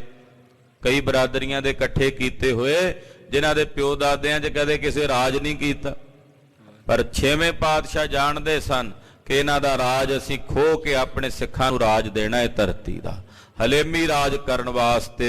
ਚੱਲੇ ਕੁਚਾਲ ਤੁਰਕ ਸਭ ਛੈ ਹੈ। ਇਹ ਜਿਹੜੇ ਕੁਚਾਲੀਆਂ ਕਰਨ ਵਾਲੇ ਮਲੇਛ ਨੇ, ਤੁਰਕ ਨੇ, ਸਭ ਛੈ ਹੋ ਜਾਣਗੇ। ਇਸ ਹਿਤ ਹਮਨੇ ਆਯੁਧ ਧਾਰੇ। ਇਸ ਕਰਕੇ ਬਾਬਾ ਸੁੰਦਰ ਜੀ ਅਸੀਂ ਸ਼ਸਤਰ ਧਾਰਨ ਕੀਤੇ ਹਨ। ਪ੍ਰਥਮ ਪਇਓ ਰਣ ਰਿਪਗਨ ਮਾਰੇ। ਪਹਿਲਾ ਜੰਗ ਸ਼ੁਰੂ ਹੋ ਗਿਆ ਹੈ, ਅੱਗੇ ਹੁਣ ਲੜੀ ਚੱਲਣੀਆਂ ਜੰਗਾਂ ਯੁੱਧਾਂ ਦੀ, ਤੇ ਇਹਨਾਂ ਮਲੇਛਾਂ ਦਾ ਏਦਾਂ ਹੀ ਨਾਸ਼ ਹੋਣਾ ਹੈ। ਸੁਨ ਸੁੰਦਰ ਪੁਨ ਬੰਧਨ ਕੀਨ। ਮਹਾਰਾਜ ਜੀ ਦੇ ਬਚਨ ਸੁਣ ਕੇ ਬਾਬਾ ਸੁੰਦਰ ਜੀ ਨੇ ਮੱਥਾ ਟੇਕਿਆ। ਧਰਿਓ ਹੱਥ ਸਿਰ ਗੁਰੂ ਪ੍ਰਬੀਨ। 6ਵੇਂ ਪਾਤਸ਼ਾਹ ਨੇ ਬਾਬਾ ਸੁੰਦਰ ਜੀ ਦੇ ਸੀਸ ਤੇ ਹੱਥ ਧਰਿਆ ਹੈ। ਸਤਿਗੁਰ ਵੱਡੇ ਅਮਰ ਜੀ ਹੋਏ। ਮਹਾਰਾਜ ਜੀ ਕਹਿਣ ਲੱਗੇ ਵੱਡੇ ਸਤਿਗੁਰੂ ਸ੍ਰੀ ਗੁਰੂ ਅਮਰਦਾਸ ਸਾਹਿਬ ਜੀ ਹਨ। ਬਹੁ ਸਿੱਖਨ ਮਨ ਮੋਹ ਬਿਗੋਏ। ਜਿਨ੍ਹਾਂ ਨੇ ਬਹੁਤ ਸਾਰੇ ਗੁਰਸਿੱਖਾਂ ਦੇ ਹਿਰਦੇ ਚੋਂ ਮਮਤਾ ਦੂਰ ਕਰ ਦਿੱਤੀ। ਕਿ ਭਾਈ ਪ੍ਰੇਮਾ ਜੀ ਵਰਗੇ ਕੋੜੀ ਮਹਾਰਾਜ ਜੀ ਨੇ ਦੁੱਖ ਦੂਰ ਕਰਕੇ ਆਪਣੀ 22 ਮੰਜੀਆਂ ਚ ਇੱਕ ਮੰਜੀ ਦੇ ਕੇ ਪ੍ਰਚਾਰਕ ਬਣਾ ਦਿੱਤਾ। ਐਸੇ ਮਹਾਂਪੁਰਖ ਮਹਾਰਾਜ ਸੱਚੇ ਪਾਤਸ਼ਾਹ ਨੇ ਪੈਦਾ ਕੀਤੇ ਜਿਨ੍ਹਾਂ ਅੰਦਰ ਕੋਈ ਮੋਹ ਮਮਤਾ ਦੀ ਬਿਰਤੀ ਨਹੀਂ ਰਹੀ। ਤਿਨ ਸੁਤ ਕੇ ਪੋਤੇ ਤੁਮ ਅਹੋ, ਉਹਨਾਂ ਦੇ ਪੁੱਤਰ ਦੇ ਅੱਗੋਂ ਤੁਸੀਂ ਪੁੱਤਰ ਹੋ। ਵੱਡੇ ਥਾਨ ਮੈਂ ਸ਼ੋਭਾ ਲਹੋ, ਉਹਨਾਂ ਦੇ ਪੁੱਤਰ ਦੇ ਅੱਗੋਂ ਪੋਤਰੇ ਹੋ। ਬਾਬਾ ਆਨੰਦ ਜੀ, ਬਾਬਾ ਸੁੰਦਰ ਜੀ, ਤੁਸੀਂ ਸਾਡੇ ਤੋਂ ਵੱਡੇ ਜੇ, ਵੱਡਿਆਂ ਸਤਿਗੁਰਾਂ ਦੇ ਪੜਪੋਤਰੇ ਜੇ, ਸਾਡੇ ਤੋਂ ਵੱਡੇ ਹੋ। ਇਤਨੇ ਮੈਂ ਸੁੰਦਰ ਕੀ ਮਾਤਾ, ਤੇ ਤੁਸੀਂ ਏਦਾਂ ਨਾ ਕਰੋ, ਮੱਥਾ ਨਾ ਟੇਕੋ ਸਾਨੂੰ। ਮਹਾਰਾਜ ਜੀ ਕੇ ਵੇਖੋ ਵਡਿਆਈ ਕਰਦੇ, ਵੱਡਿਆਂ ਦੀ ਵਡਿਆਈ ਕਰਦੇ ਸਤਿਗੁਰੂ। ਤੋ ਗਰੀਬ ਨਵਾਜ ਪਾਤਸ਼ਾਹ ਜੀ ਮਹਾਰਾਜ ਜੀ ਜਦੋਂ ਇਹ ਬਚਨ ਕਰ ਰਹੇ ਸਨ ਤੇ ਇੰਨੇ ਨੂੰ ਬਾਬਾ ਸੁੰਦਰ ਜੀ ਦੇ ਜਿਹੜੇ ਮਾਤਾ ਜੀ ਸਨ ਉਹ ਵੀ ਆ ਗਏ। ਆਈ ਪ੍ਰੇਮ ਤਰੇ ਮਨ ਰਾਤਾ, ਬਾਬਾ ਆਨੰਦ ਜੀ ਦੇ ਘਰੋਂ ਸੀ ਤੇ ਸਤਿਗੁਰੂ ਸ੍ਰੀ ਗੁਰੂ ਅਮਰਦਾਸ ਸਾਹਿਬ ਸੱਚੇ ਪਾਤਸ਼ਾਹ ਦੀ ਪੋਤ ਨੂੰਹ ਸੀ। ਤੋ ਗੁਰੂ ਘਰ ਵਿੱਚ ਬਹੁਤ ਪ੍ਰੇਮ ਸੀ। ਮਹਾਰਾਜ ਪੰਜਵੇਂ ਪਾਤਸ਼ਾਹ ਦੇ ਘਰ ਨਾਲ ਬਹੁਤ ਪ੍ਰੇਮ ਸੀ, ਗੁਰੂ ਰਾਮਦਾਸ ਸਾਹਿਬ ਦੇ ਘਰ ਨਾਲ। ਤੋ ਉਹ ਆਏ, ਮਹਾਰਾਜ ਜੀ ਦੇ ਦਰਸ਼ਨ ਕੀਤੇ। ਸੰਗ ਅਹੈ ਸੁੰਦਰ ਕੀ ਦਾਰਾ, ਤੇ ਨਾਲ ਬਾਬੇ ਸੁੰਦਰ ਦੀ ਘਰਵਾਲੀ ਵੀ ਹੈ। ਤ੍ਰਿਯ ਗਨ ਅਪਰ ਦਰਸ ਹਿਤ ਧਾਰਾ, ਹੋਰ ਵੀ ਜਿਹੜੇ ਭੱਲੇ ਸਾਹਿਬਜ਼ਾਦੇ ਨੇ ਉਹਨਾਂ ਦੀਆਂ ਘਰਵਾਲੀਆਂ ਨਾਲ ਆਈਆਂ ਨੇ। ਆਏ ਵਾਰ ਨੂੰ ਗੁਰ ਪਰ ਕੀਨਾ, ਤੇ ਕਹਿੰਦੇ ਆ ਕੇ ਬਾਬੇ ਸੁੰਦਰ ਦੀ ਮਾਤਾ ਨੇ ਸਤਿਗੁਰਾਂ ਤੋਂ ਵਾਰੇ-ਵਾਰੇ ਜਾਣਾ ਕੀਤਾ। ਮਹਾਰਾਜ ਜੀ ਦੇ ਚਰਨਾਂ 'ਚ ਮਾਇਆ ਭੇਟ ਕੀਤੀ। ਕੁਝ ਮਾਇਆ ਮਹਾਰਾਜ ਜੀ ਦੇ ਚਰਨਾਂ ਤੋਂ ਵਾਰ ਕੇ ਲਾਗੇ ਜਿਹੜੇ ਕੋਈ ਜਾਚਕ ਸੀ ਉਹਨਾਂ ਦੀਆਂ ਝੋਲੀਆਂ 'ਚ ਪਾਈ। ਬੈਠ ਬੰਦ ਕਰ ਕਹਿਓ ਪ੍ਰਬੀਨਾ, ਨਮਸਕਾਰ ਕਰਕੇ ਬੰਦਨਾ ਕਰਕੇ ਬੈਠ ਕੇ ਕਹਿਣ ਲੱਗੇ, ਅੰਤਰ ਚਲੋ ਨਿਕੇਤ ਹਮਾਰੇ। ਕਹਿਣ ਲੱਗੇ ਮਹਾਰਾਜ ਆਪ ਜੀ ਨੇ ਬਾਹਰ ਆ ਕੇ ਡੇਰਾ ਕੀਤਾ, ਮਹਿਲਾਂ 'ਚ ਘਰ ਚਰਨ ਪਾਓ, ਬਾਹਰ ਕਿਉਂ ਆਏ ਓਪਰਿਆਂ ਵਾਂਗੂ ਤੁਸੀਂ ਬਾਹਰ ਬਹਿ ਗਏ ਹੋ ਆ ਕੇ। ਮਹਾਰਾਜ ਕੀ ਉਹ ਘਰ ਤੁਹਾਡਾ ਨਹੀਂ ਹੈ? ਤੁਸੀਂ ਆਪਣੇ ਘਰ 'ਚ ਆ ਕੇ ਚਰਨ ਪਾਓ, ਅੰਦਰ ਚਲੋ, ਪ੍ਰਵੇਸ਼ ਕਰੋ। ਸੁਖ ਸੋ ਨਿਸਾ ਬਸ ਹੋ ਹਿਤ ਧਾਰੇ, ਤੇ ਸੁਖ ਨਾਲ ਆਪਣੇ ਮਹਿਲਾਂ 'ਚ ਆਪਣੇ ਅੰਦਰ 'ਚ ਨਿਵਾਸ ਕਰਕੇ ਸੁਖ ਨਾਲ ਰਾਤ ਬਤੀਤ ਕਰੋ। ਹਮਰੇ ਸਦਨ ਆਪਨੇ ਜਾਨੋ, ਮਹਾਰਾਜ ਇਹ ਘਰ ਭਵੇਂ ਸਾਡੇ ਨੇ ਪਰ ਤੁਹਾਡੇ ਨੇ। ਤੁਹਾਡਾ ਘਰ ਤੇ ਸਾਡਾ ਘਰ ਵੱਖਰਾ ਨਹੀਂ ਹੈ, ਇੱਕੋ ਹੀ ਹਨ। ਬਿਨ ਸੰਸੈ ਬਸਬੋ ਤੁਮ ਠਨ ਹੋ, ਤੁਸੀਂ ਬਿਨਾਂ ਸੰਦੇਹ ਤੋਂ ਆਪ ਜੀ ਆਪਣੇ ਘਰ ਵਸੋ। ਏਦਾਂ ਬਾਹਰ ਆ ਕੇ ਆਪ ਜੀ ਬੈਠ ਗਏ ਹੋ, ਮੈਨੂੰ ਨਹੀਂ ਇਹ ਗੱਲ ਸੋਭਦੀ। ਮਾਤਾ ਨੇ ਥੋੜਾ ਜਿਹਾ ਪ੍ਰੇਮ ਨਾਲ ਇਹ ਗੱਲ ਉਲਾਂਭੇ ਜੇ ਵਜੋਂ ਕਿਹਾ, ਮਹਾਰਾਜ ਤੁਸੀਂ ਤਾਂ ਬਗਾਨਿਆਂ ਵਾਂਗੂ ਬਾਹਰ ਆ ਕੇ ਬਹਿ ਗਏ ਜੇ, ਤੁਹਾਡਾ ਘਰ ਹੈ ਆਪਣਾ, ਤੁਸੀਂ ਅੰਦਰ ਚੱਲ ਕੇ ਕਿਉਂ ਨਹੀਂ ਆਸਣ ਲਾਇਆ? ਗੁਰੂ ਕਹਿਓ ਐਸੋ ਹੀ ਹੈ। ਮਹਾਰਾਜ ਜੀ ਕਹਿੰਦੇ ਬੀਬੀ ਏਦਾਂ ਹੀ ਹੈ, ਤੁਹਾਡਾ ਘਰ ਤੇ ਸਾਡਾ ਘਰ ਇੱਕੋ ਹੀ ਆ, ਫਰਕ ਕੋਈ ਨਹੀਂ। ਤਉ ਸੈਨ ਮੇਰੇ ਸੰਗ ਹੈ, ਪਰ ਗੱਲ ਇਹ ਹੈ ਵੀ ਸਾਡੇ ਨਾਲ ਸਾਡੀਆਂ ਫੌਜਾਂ ਬਹੁਤ ਨੇ, ਸਿੱਖ ਨੇ, ਘੋੜਸਵਾਰ ਨੇ, ਯੋਧੇ ਨੇ, ਸ਼ਸਤਰਧਾਰੀ ਨੇ। ਸਭ ਕੋ ਤਜ ਕਿਮ ਜਾਵਨ ਬਨੈ, ਤੇ ਇਹਨਾਂ ਸਾਰਿਆਂ ਨੂੰ ਛੱਡ ਕੇ ਘਰ ਕਿਵੇਂ ਆਵਾਂਗੇ? ਘਰ ਦੇ ਵਿੱਚ ਜਗ੍ਹਾ, ਕਿਉਂਕਿ ਫੌਜ ਜ਼ਿਆਦਾ, ਸਿੱਖ ਜ਼ਿਆਦਾ ਨੇ, 500-700 ਸਿੱਖ ਯੋਧੇ ਨੇ, ਸਾਰਿਆਂ ਨੂੰ ਇੱਕ ਛੋਟੇ ਘਰ 'ਚ ਕਿਵੇਂ ਨਿਵਾਸ ਕਰਾ ਸਕਦੇ ਆ? ਤੇ ਇਹਨਾਂ ਨੂੰ ਬਾਹਰ ਛੱਡ ਕੇ ਕੱਲਿਆਂ ਨੂੰ ਅਸੀਂ ਆਈਏ ਤੇ ਇਹ ਵੀ ਗੱਲ ਚੰਗੀ ਨਹੀਂ। ਸਿੱਖ ਕਹਿਣਗੇ ਵੀ ਸਾਨੂੰ ਸਤਿਗੁਰੂ ਬਾਹਰ ਛੱਡ ਕੇ ਰੜੇ ਤੇ ਆਸਣ ਲਵਾ ਕੇ ਤੇ ਆਪ ਅੰਦਰ ਮਹਿਲਾਂ 'ਚ ਚਲੇ ਗਏ ਆ। ਇਸ ਕਰਕੇ ਮਹਾਰਾਜ ਜੀ ਕਹਿੰਦੇ ਅਸੀਂ ਇਹਨਾਂ ਨੂੰ ਛੱਡ ਕੇ ਕਿਵੇਂ ਆਈਏ? ਕਿਰਪਾ ਤੁਮਾਰੀ ਨਿਤ ਸੁਖ ਸਨੈ। ਹਾਂ ਬੀਬੀ ਜੀ ਤੁਹਾਡੀ ਕਿਰਪਾ ਹੈ ਵੱਡਿਆਂ ਦੀ, ਅਸੀਂ ਸਦਾ ਇੱਥੇ ਵੀ ਸੁੱਖ ਨਾਲ ਬੈਠੇ, ਸਾਨੂੰ ਕੋਈ ਪਰਵਾਹ ਨਹੀਂ ਆ। ਸੋਹਣੇ ਤੰਬੂ ਕਨਾਤਾਂ ਲੱਗ ਗਈਆਂ ਨੇ, ਆਸਣ ਲੱਗ ਗਏ ਨੇ। ਸੁਨ ਬੋਲੀ ਜੇ ਤੁਮ ਥਿਰ ਥੀਜੈ, ਫਿਰ ਉਹ ਬੀਬੀ ਬੋਲੀ, ਕਹਿਣ ਲੱਗੀ ਮਹਾਰਾਜ ਚਲੋ ਜੇ ਤੁਸੀਂ ਨਹੀਂ ਆਉਣਾ, ਤੁਸੀਂ ਇੱਥੇ ਰਹਿਣਾ ਹੈ। ਸਭ ਕੁਟੰਬ ਕੋ ਆਇਸ ਦੀਜੈ। ਮਹਾਰਾਜ ਜੀ ਮਾਤਾ ਜੀ ਉਹਨਾਂ ਨੂੰ ਭੇਜ ਦਿਓ, ਆਪਣਾ ਪਰਿਵਾਰ ਬੱਚੇ ਤਾਂ ਭੇਜੋ ਨਾ ਘਰ 'ਚ, ਉਹਨਾਂ ਦਾ ਨਿਵਾਸ ਤਾਂ ਆਪਣੇ ਘਰ ਦੇ ਵਿੱਚ ਅਸੀਂ ਕਰਾਈਏ। ਸਾਹਿਬਜ਼ਾਦੇ ਪੰਚ ਹੋ ਚੱਲੈ, ਆਪ ਜੀ ਦੇ ਪੰਜੇ ਸਾਹਿਬਜ਼ਾਦੇ ਆਉਣ ਸਾਡੇ ਘਰ ਚਰਨ ਪੈਣ। ਮਹਾਰਾਜ ਸਾਡਾ ਘਰ ਭਾਗਸ਼ਾਲੀ ਹੋਵੇ। ਤੀਨ ਮਾਤ ਤਿਨ ਕੀ ਸਭ ਮਿਲੈ, ਤੇ ਤਿੰਨੇ ਮਾਤਾਵਾਂ ਨੂੰ ਅਸੀਂ ਮਿਲੀਏ, ਉਹਨਾਂ ਦੇ ਨਾਲ ਸਾਡੀ ਸਾਂਝ ਪਵੇ, ਬੈਠਾਂਗੇ ਗੱਲਬਾਤ ਕਰਾਂਗੇ ਤੇ ਸਾਡੀ ਸਾਂਝ ਬਣੇਗੀ। ਸੁਖ ਸੋ ਬਸੈ ਨਿਸਾ ਕਰ ਮਾਹੀ, ਤੇ ਨਾਲੇ ਬੱਚੇ ਨੇ ਤੇ ਉਹ ਘਰ ਦੇ ਵਿੱਚ ਸੁੱਖ ਦੇ ਨਾਲ ਬੀਬੀਆਂ ਮਾਤਾਵਾਂ ਨੂੰ ਰਹਿਣ ਦਾ ਸੋਹਣਾ ਪ੍ਰਬੰਧ ਹੋਵੇਗਾ। ਇੱਥੇ ਬਾਹਰ ਔਖਾ ਹੋਵੇਗਾ ਜਲ ਪਾਣੀ ਦਾ ਵਰਤਣ ਦਾ।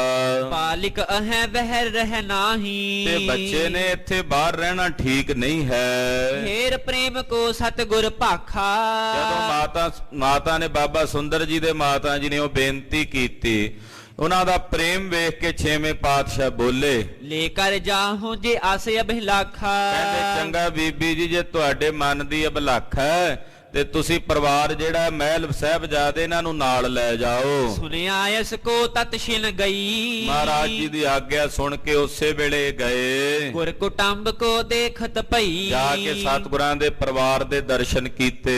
यथा जोग मिल के सब साथ। ਯਥਾ ਯੋਗ ਸਭ ਮਾਤਾਵਾਂ ਨੂੰ ਮਿਲੇ ਹਨ।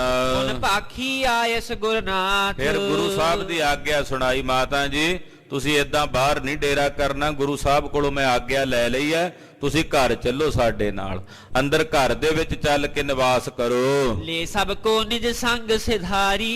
ਏਦਾਂ ਮਾਤਾਵਾਂ ਨੂੰ ਨਾਲ ਲੈ ਕੇ, ਸਾਹਿਬਜ਼ਾਦਿਆਂ ਨੂੰ ਨਾਲ ਲੈ ਕੇ ਇਹ ਆਪਣੇ ਘਰ ਗਏ ਹਨ। एक दमोदरी गुर की नारी। ਆਹਾ, ਮਾਤਾ ਦਮੋਦਰੀ ਜੀ ਜੋ ਵੱਡੇ ਮਹਿਲ ਨੇ ਛੇਵੇਂ ਪਾਤਸ਼ਾਹ ਦੇ।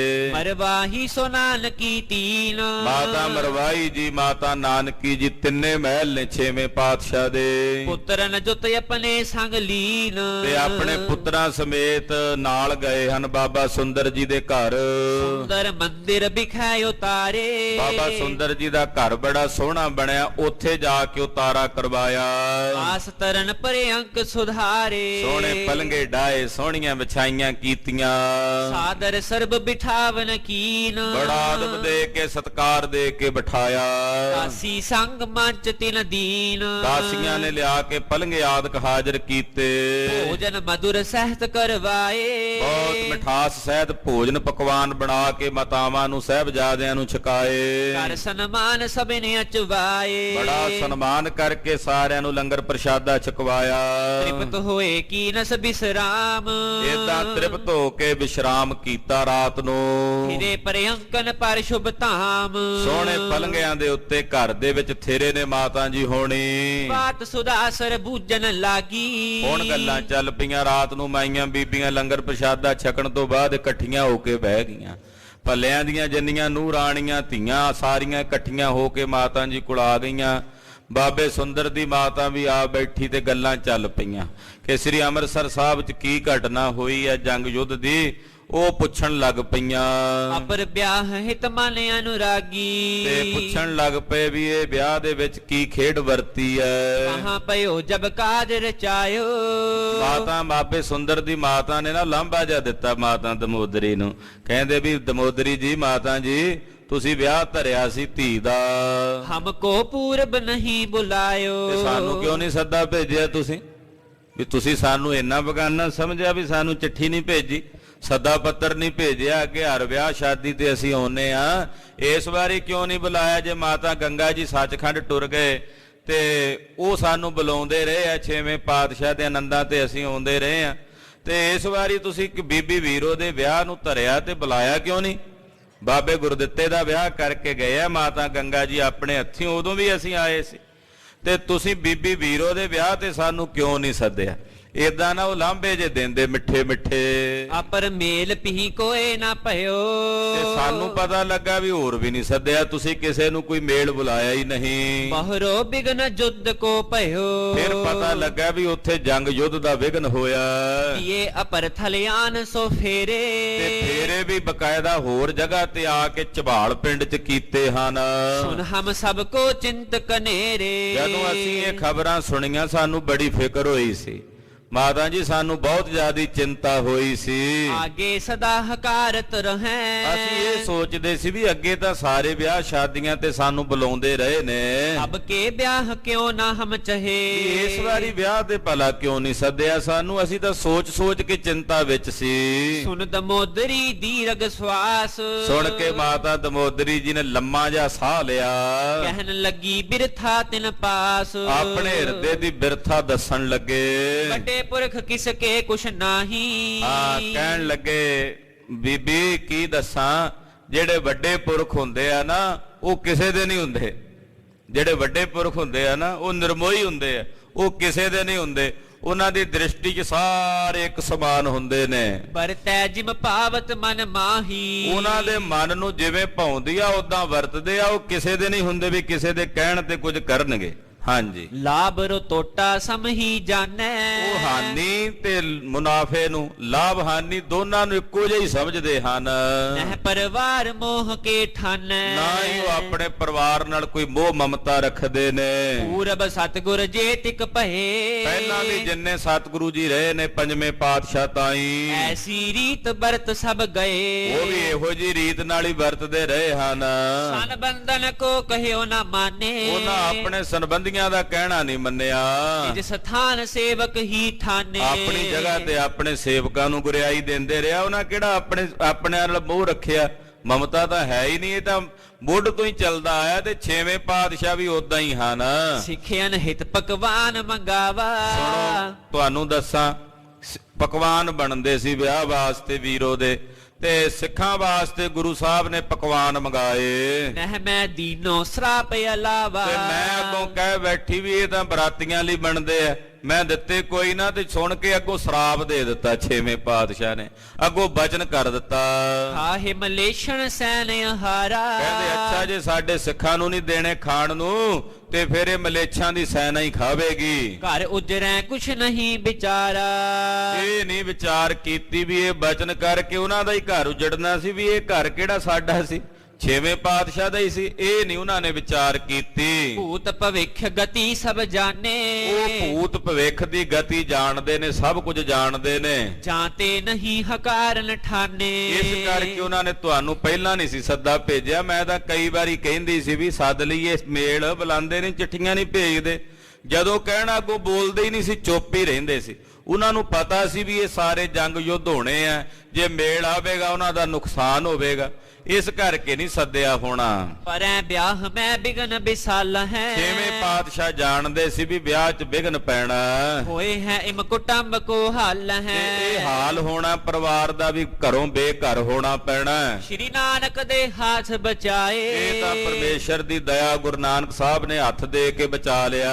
ਕੁਸ਼ਲ ਸਹਿਤ ਇੱਕ ਤਨ ਨਿਕਸਾਏ ਬੀਬੀ ਜੀ ਕੱਲਾ ਇਹ ਸਰੀਰ ਹੀ ਸਾਡੇ ਨਿਕਲੇ, ਕੁਸ਼ਲਤਾ ਸਹਿਤ ਸਮਾਨ ਨਹੀਂ ਅਸੀਂ ਕੋਈ ਲਿਆ ਸਕੇ ਉੱਥੋਂ। ਮੈਂ ਜਬ ਕਹਿਓ ਬੁਲਾਵਨ ਤੁਮੈ ਤੇ ਮੈਂ ਤਾਂ ਪਹਿਲਾਂ ਕਿਹਾ ਸੀ ਵੀ ਗੁਰੂ ਅਮਰਦਾਸ ਸਾਹਿਬ ਦੇ ਪਰਿਵਾਰ ਨੂੰ ਸੱਦੀਏ, ਵਿਆਹ ਤੇ ਸ਼ਾਦੀ ਦੇ ਚਿੱਠੀ ਭੇਜੀਏ। ਭੂਸ਼ਣ ਹੋਏ ਰਹੇ ਤੇ ਸਮੈ ਜਦੋਂ ਮੈਂ ਬੋਲਦੀ ਤੇ ਅੱਗੋਂ ਜਵਾਬ ਹੀ ਨਹੀਂ ਸੀ ਦਿੰਦੇ, ਛੇਵੇਂ ਪਾਤਸ਼ਾਹ ਚੁੱਪ ਹੋ ਜਾਂਦੇ ਸਨ। ਤੁਰਕਨ ਚਮੋ ਅਰਧ ਨਿਸਿਆਈ ਐ ਬੀਬੀ ਰਾਤ ਨੂੰ, ਅੱਧੀ ਰਾਤ ਨੂੰ ਤੁਰਕਾਂ ਦੀ ਫੌਜ ਆ ਗਈ ਚੜ ਕੇ। ਸਿੱਖ ਵਿਚਾਰਨ ਕੀਨ ਲੜਾਈ ਤੇ ਸਿੱਖਾਂ ਨੇ ਵਿਚਾਰ ਕਰਕੇ ਫਿਰ ਲੜਾਈ ਕੀਤੀ, ਯੁੱਧ ਲੜਿਆ। ਰਾਸ ਵਿਸਾਲ ਭਇਓ ਤਿਸ ਰਾਤ ਉਹ ਰਾਤ ਤਾਂ ਬੜੀ ਭਿਆਨਕ ਸੀ, ਜੰਗ ਯੁੱਧ ਵਾਲੀ। ਹੇ ਅਲ ਕਹਾਂ ਕਹੋ ਸੋ ਬਾਤ ਇਹ ਭੈਣ ਕਿੱਥੇ ਤੱਕ ਦੱਸਾਂ ਤੈਨੂੰ ਕੀ ਬੀਤੀ, ਵੀਰੋ ਰਹਿ ਗਈ ਘਰ ਉੱਥੇ, ਕਿਵੇਂ ਉਹਨੂੰ ਕੱਢ ਕੇ ਲਿਆਂਦਾ ਦੁਬਾਰਾ।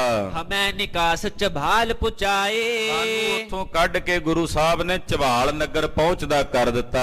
ਆਪ ਲਰੇ ਹੱਥ ਰਿਪ ਸਮੁਦਾਇ ਔਰ ਆਪ ਉੱਥੇ ਜੰਗ ਕਰਨ ਵਾਸਤੇ ਖਲੋ ਗਏ, ਸਾਰੀ ਵੈਰੀ ਮਾਰ ਮੁਕਾਏ। ਤੀਨੋਂ ਪਹਿਰ ਤੁਪਕ ਤਰਵਾਰ 3 ਪਹਿਰ ਲਗਾਤਾਰ ਬੰਦੂਕਾਂ ਤੇ ਗੋਲੀਆਂ ਚੱਲਦੀਆਂ ਰਹੀਆਂ। ਦੋਹੇ ਦਿਸ਼ ਤੇ ਪਟ ਮਰੇ ਸੋ ਮਾਰ ਉਹ ਦੋਹਾਂ ਪਾਸਿਓਂ, ਇਧਰੋਂ ਸਿੱਖਾਂ ਦੇ ਯੋਧੇ ਵੀ ਸ਼ਹੀਦ ਹੋਏ, ਉਧਰੋਂ ਤੁਰਕਾਂ ਦੀ ਫੌਜ ਵੀ ਮਾਰੀ ਗਈ। ਕਈ ਹਜ਼ਾਰ ਤੁਰਕ ਹੀ ਕੀ ਸੈਨਾ ਕਈ ਹਜ਼ਾਰ ਤੁਰਕਾਂ ਦੀ ਸੈਨਾ ਸੀ। ਸੰਘਾਰੀ ਸਭ ਸੰਗਰ ਐਨਾ ਸਾਰੇ ਜੰਗ ਦੇ ਮੈਦਾਨ 'ਚ ਮਾਰ ਮੁਕਾਏ। ਧਰੇ ਦੁਪਹਿਰੇ ਕੇ ਤਿਕ ਪਾਛੇ ਤੇ ਜਦੋਂ ਦੁਪਹਿਰਾ ਜਾ ਢਲ ਗਿਆ, ਸੋਆਨ ਮਿਲੇ ਜੱਬ ਬਾਂਛੇ ਇਹਨੇ ਜੰਗ ਲੜ ਕੇ ਤੇ ਸ਼ਾਮ ਨੂੰ ਝਬਾਲ ਸਾਨੂੰ ਆ ਮਿਲੇ। ਕਹਾਂ ਬਰਾਤ ਮੋਰ ਕਰ ਆਨ ਤੇ ਜਿਹੜੀ ਬਰਾਤ ਅੰਮ੍ਰਿਤਸਰ ਸ਼ਹਿਰ ਜਾਣੀ ਸੀ, ਉਹ ਝਬਾਲ ਲਿਆਂਦੀ ਮੋੜ ਕੇ। ਫੇਰੇ ਫੇਰ ਸੁਤਾ ਤਿਸ ਥਾਨ ਉੱਥੇ ਹੀ ਫੇਰੇ ਕੀਤੇ, ਵਿਆਹ ਕੀਤਾ।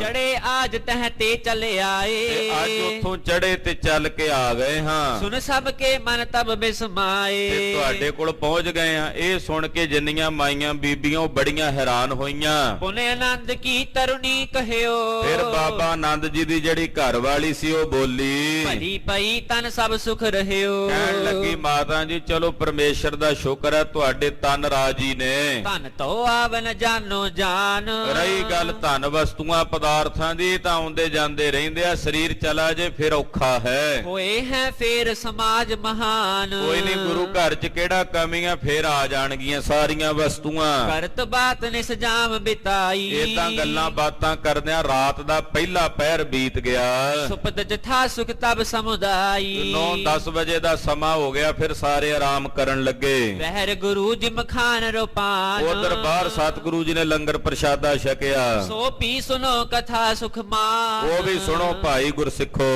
ਦੋਹਰਾਈ ਕਰਣ ਕਰਤੇ ਵਿਆਹ ਪੁਨ ਦੁਵੈ ਨਿਸ ਨੀਂਦ ਨਾ ਪਾਏ। ਇੱਕ ਰਾਤ ਜੰਗ ਕਰਦਿਆਂ ਲੰਘ ਗਈ, ਦੂਜੀ ਰਾਤ ਵਿਆਹ ਦੇ ਵਿੱਚ ਲੰਘ ਗਈ। ਏਦਾਂ 2 ਰਾਤਾਂ ਤੇ 3 ਦਿਨ ਬੀਤ ਗਏ ਨੇ ਆਰਾਮ ਕੀਤਿਆਂ। ਬਿਨ ਸੰਸੈ ਬਿਸਰਾਮ ਕਰ ਸੁਪਤ ਪਏ ਹੁਣ ਸਮੁਦਾਇ। ਗੋਇੰਦਵਾਲ ਸਾਹਿਬ ਆਏ ਨੇ, ਸੁਖ ਦੇ ਨਾਲ ਨੀਂਦਰਾ ਆਪਣਾ ਦੂਰ ਕੀਤਾ। ਸਾਰੇ ਯੋਧੇ ਸਿੱਖ ਸਤਿਗੁਰਾਂ ਸਮੇਤ ਆਰਾਮ ਕਰ ਰਹੇ ਨੇ।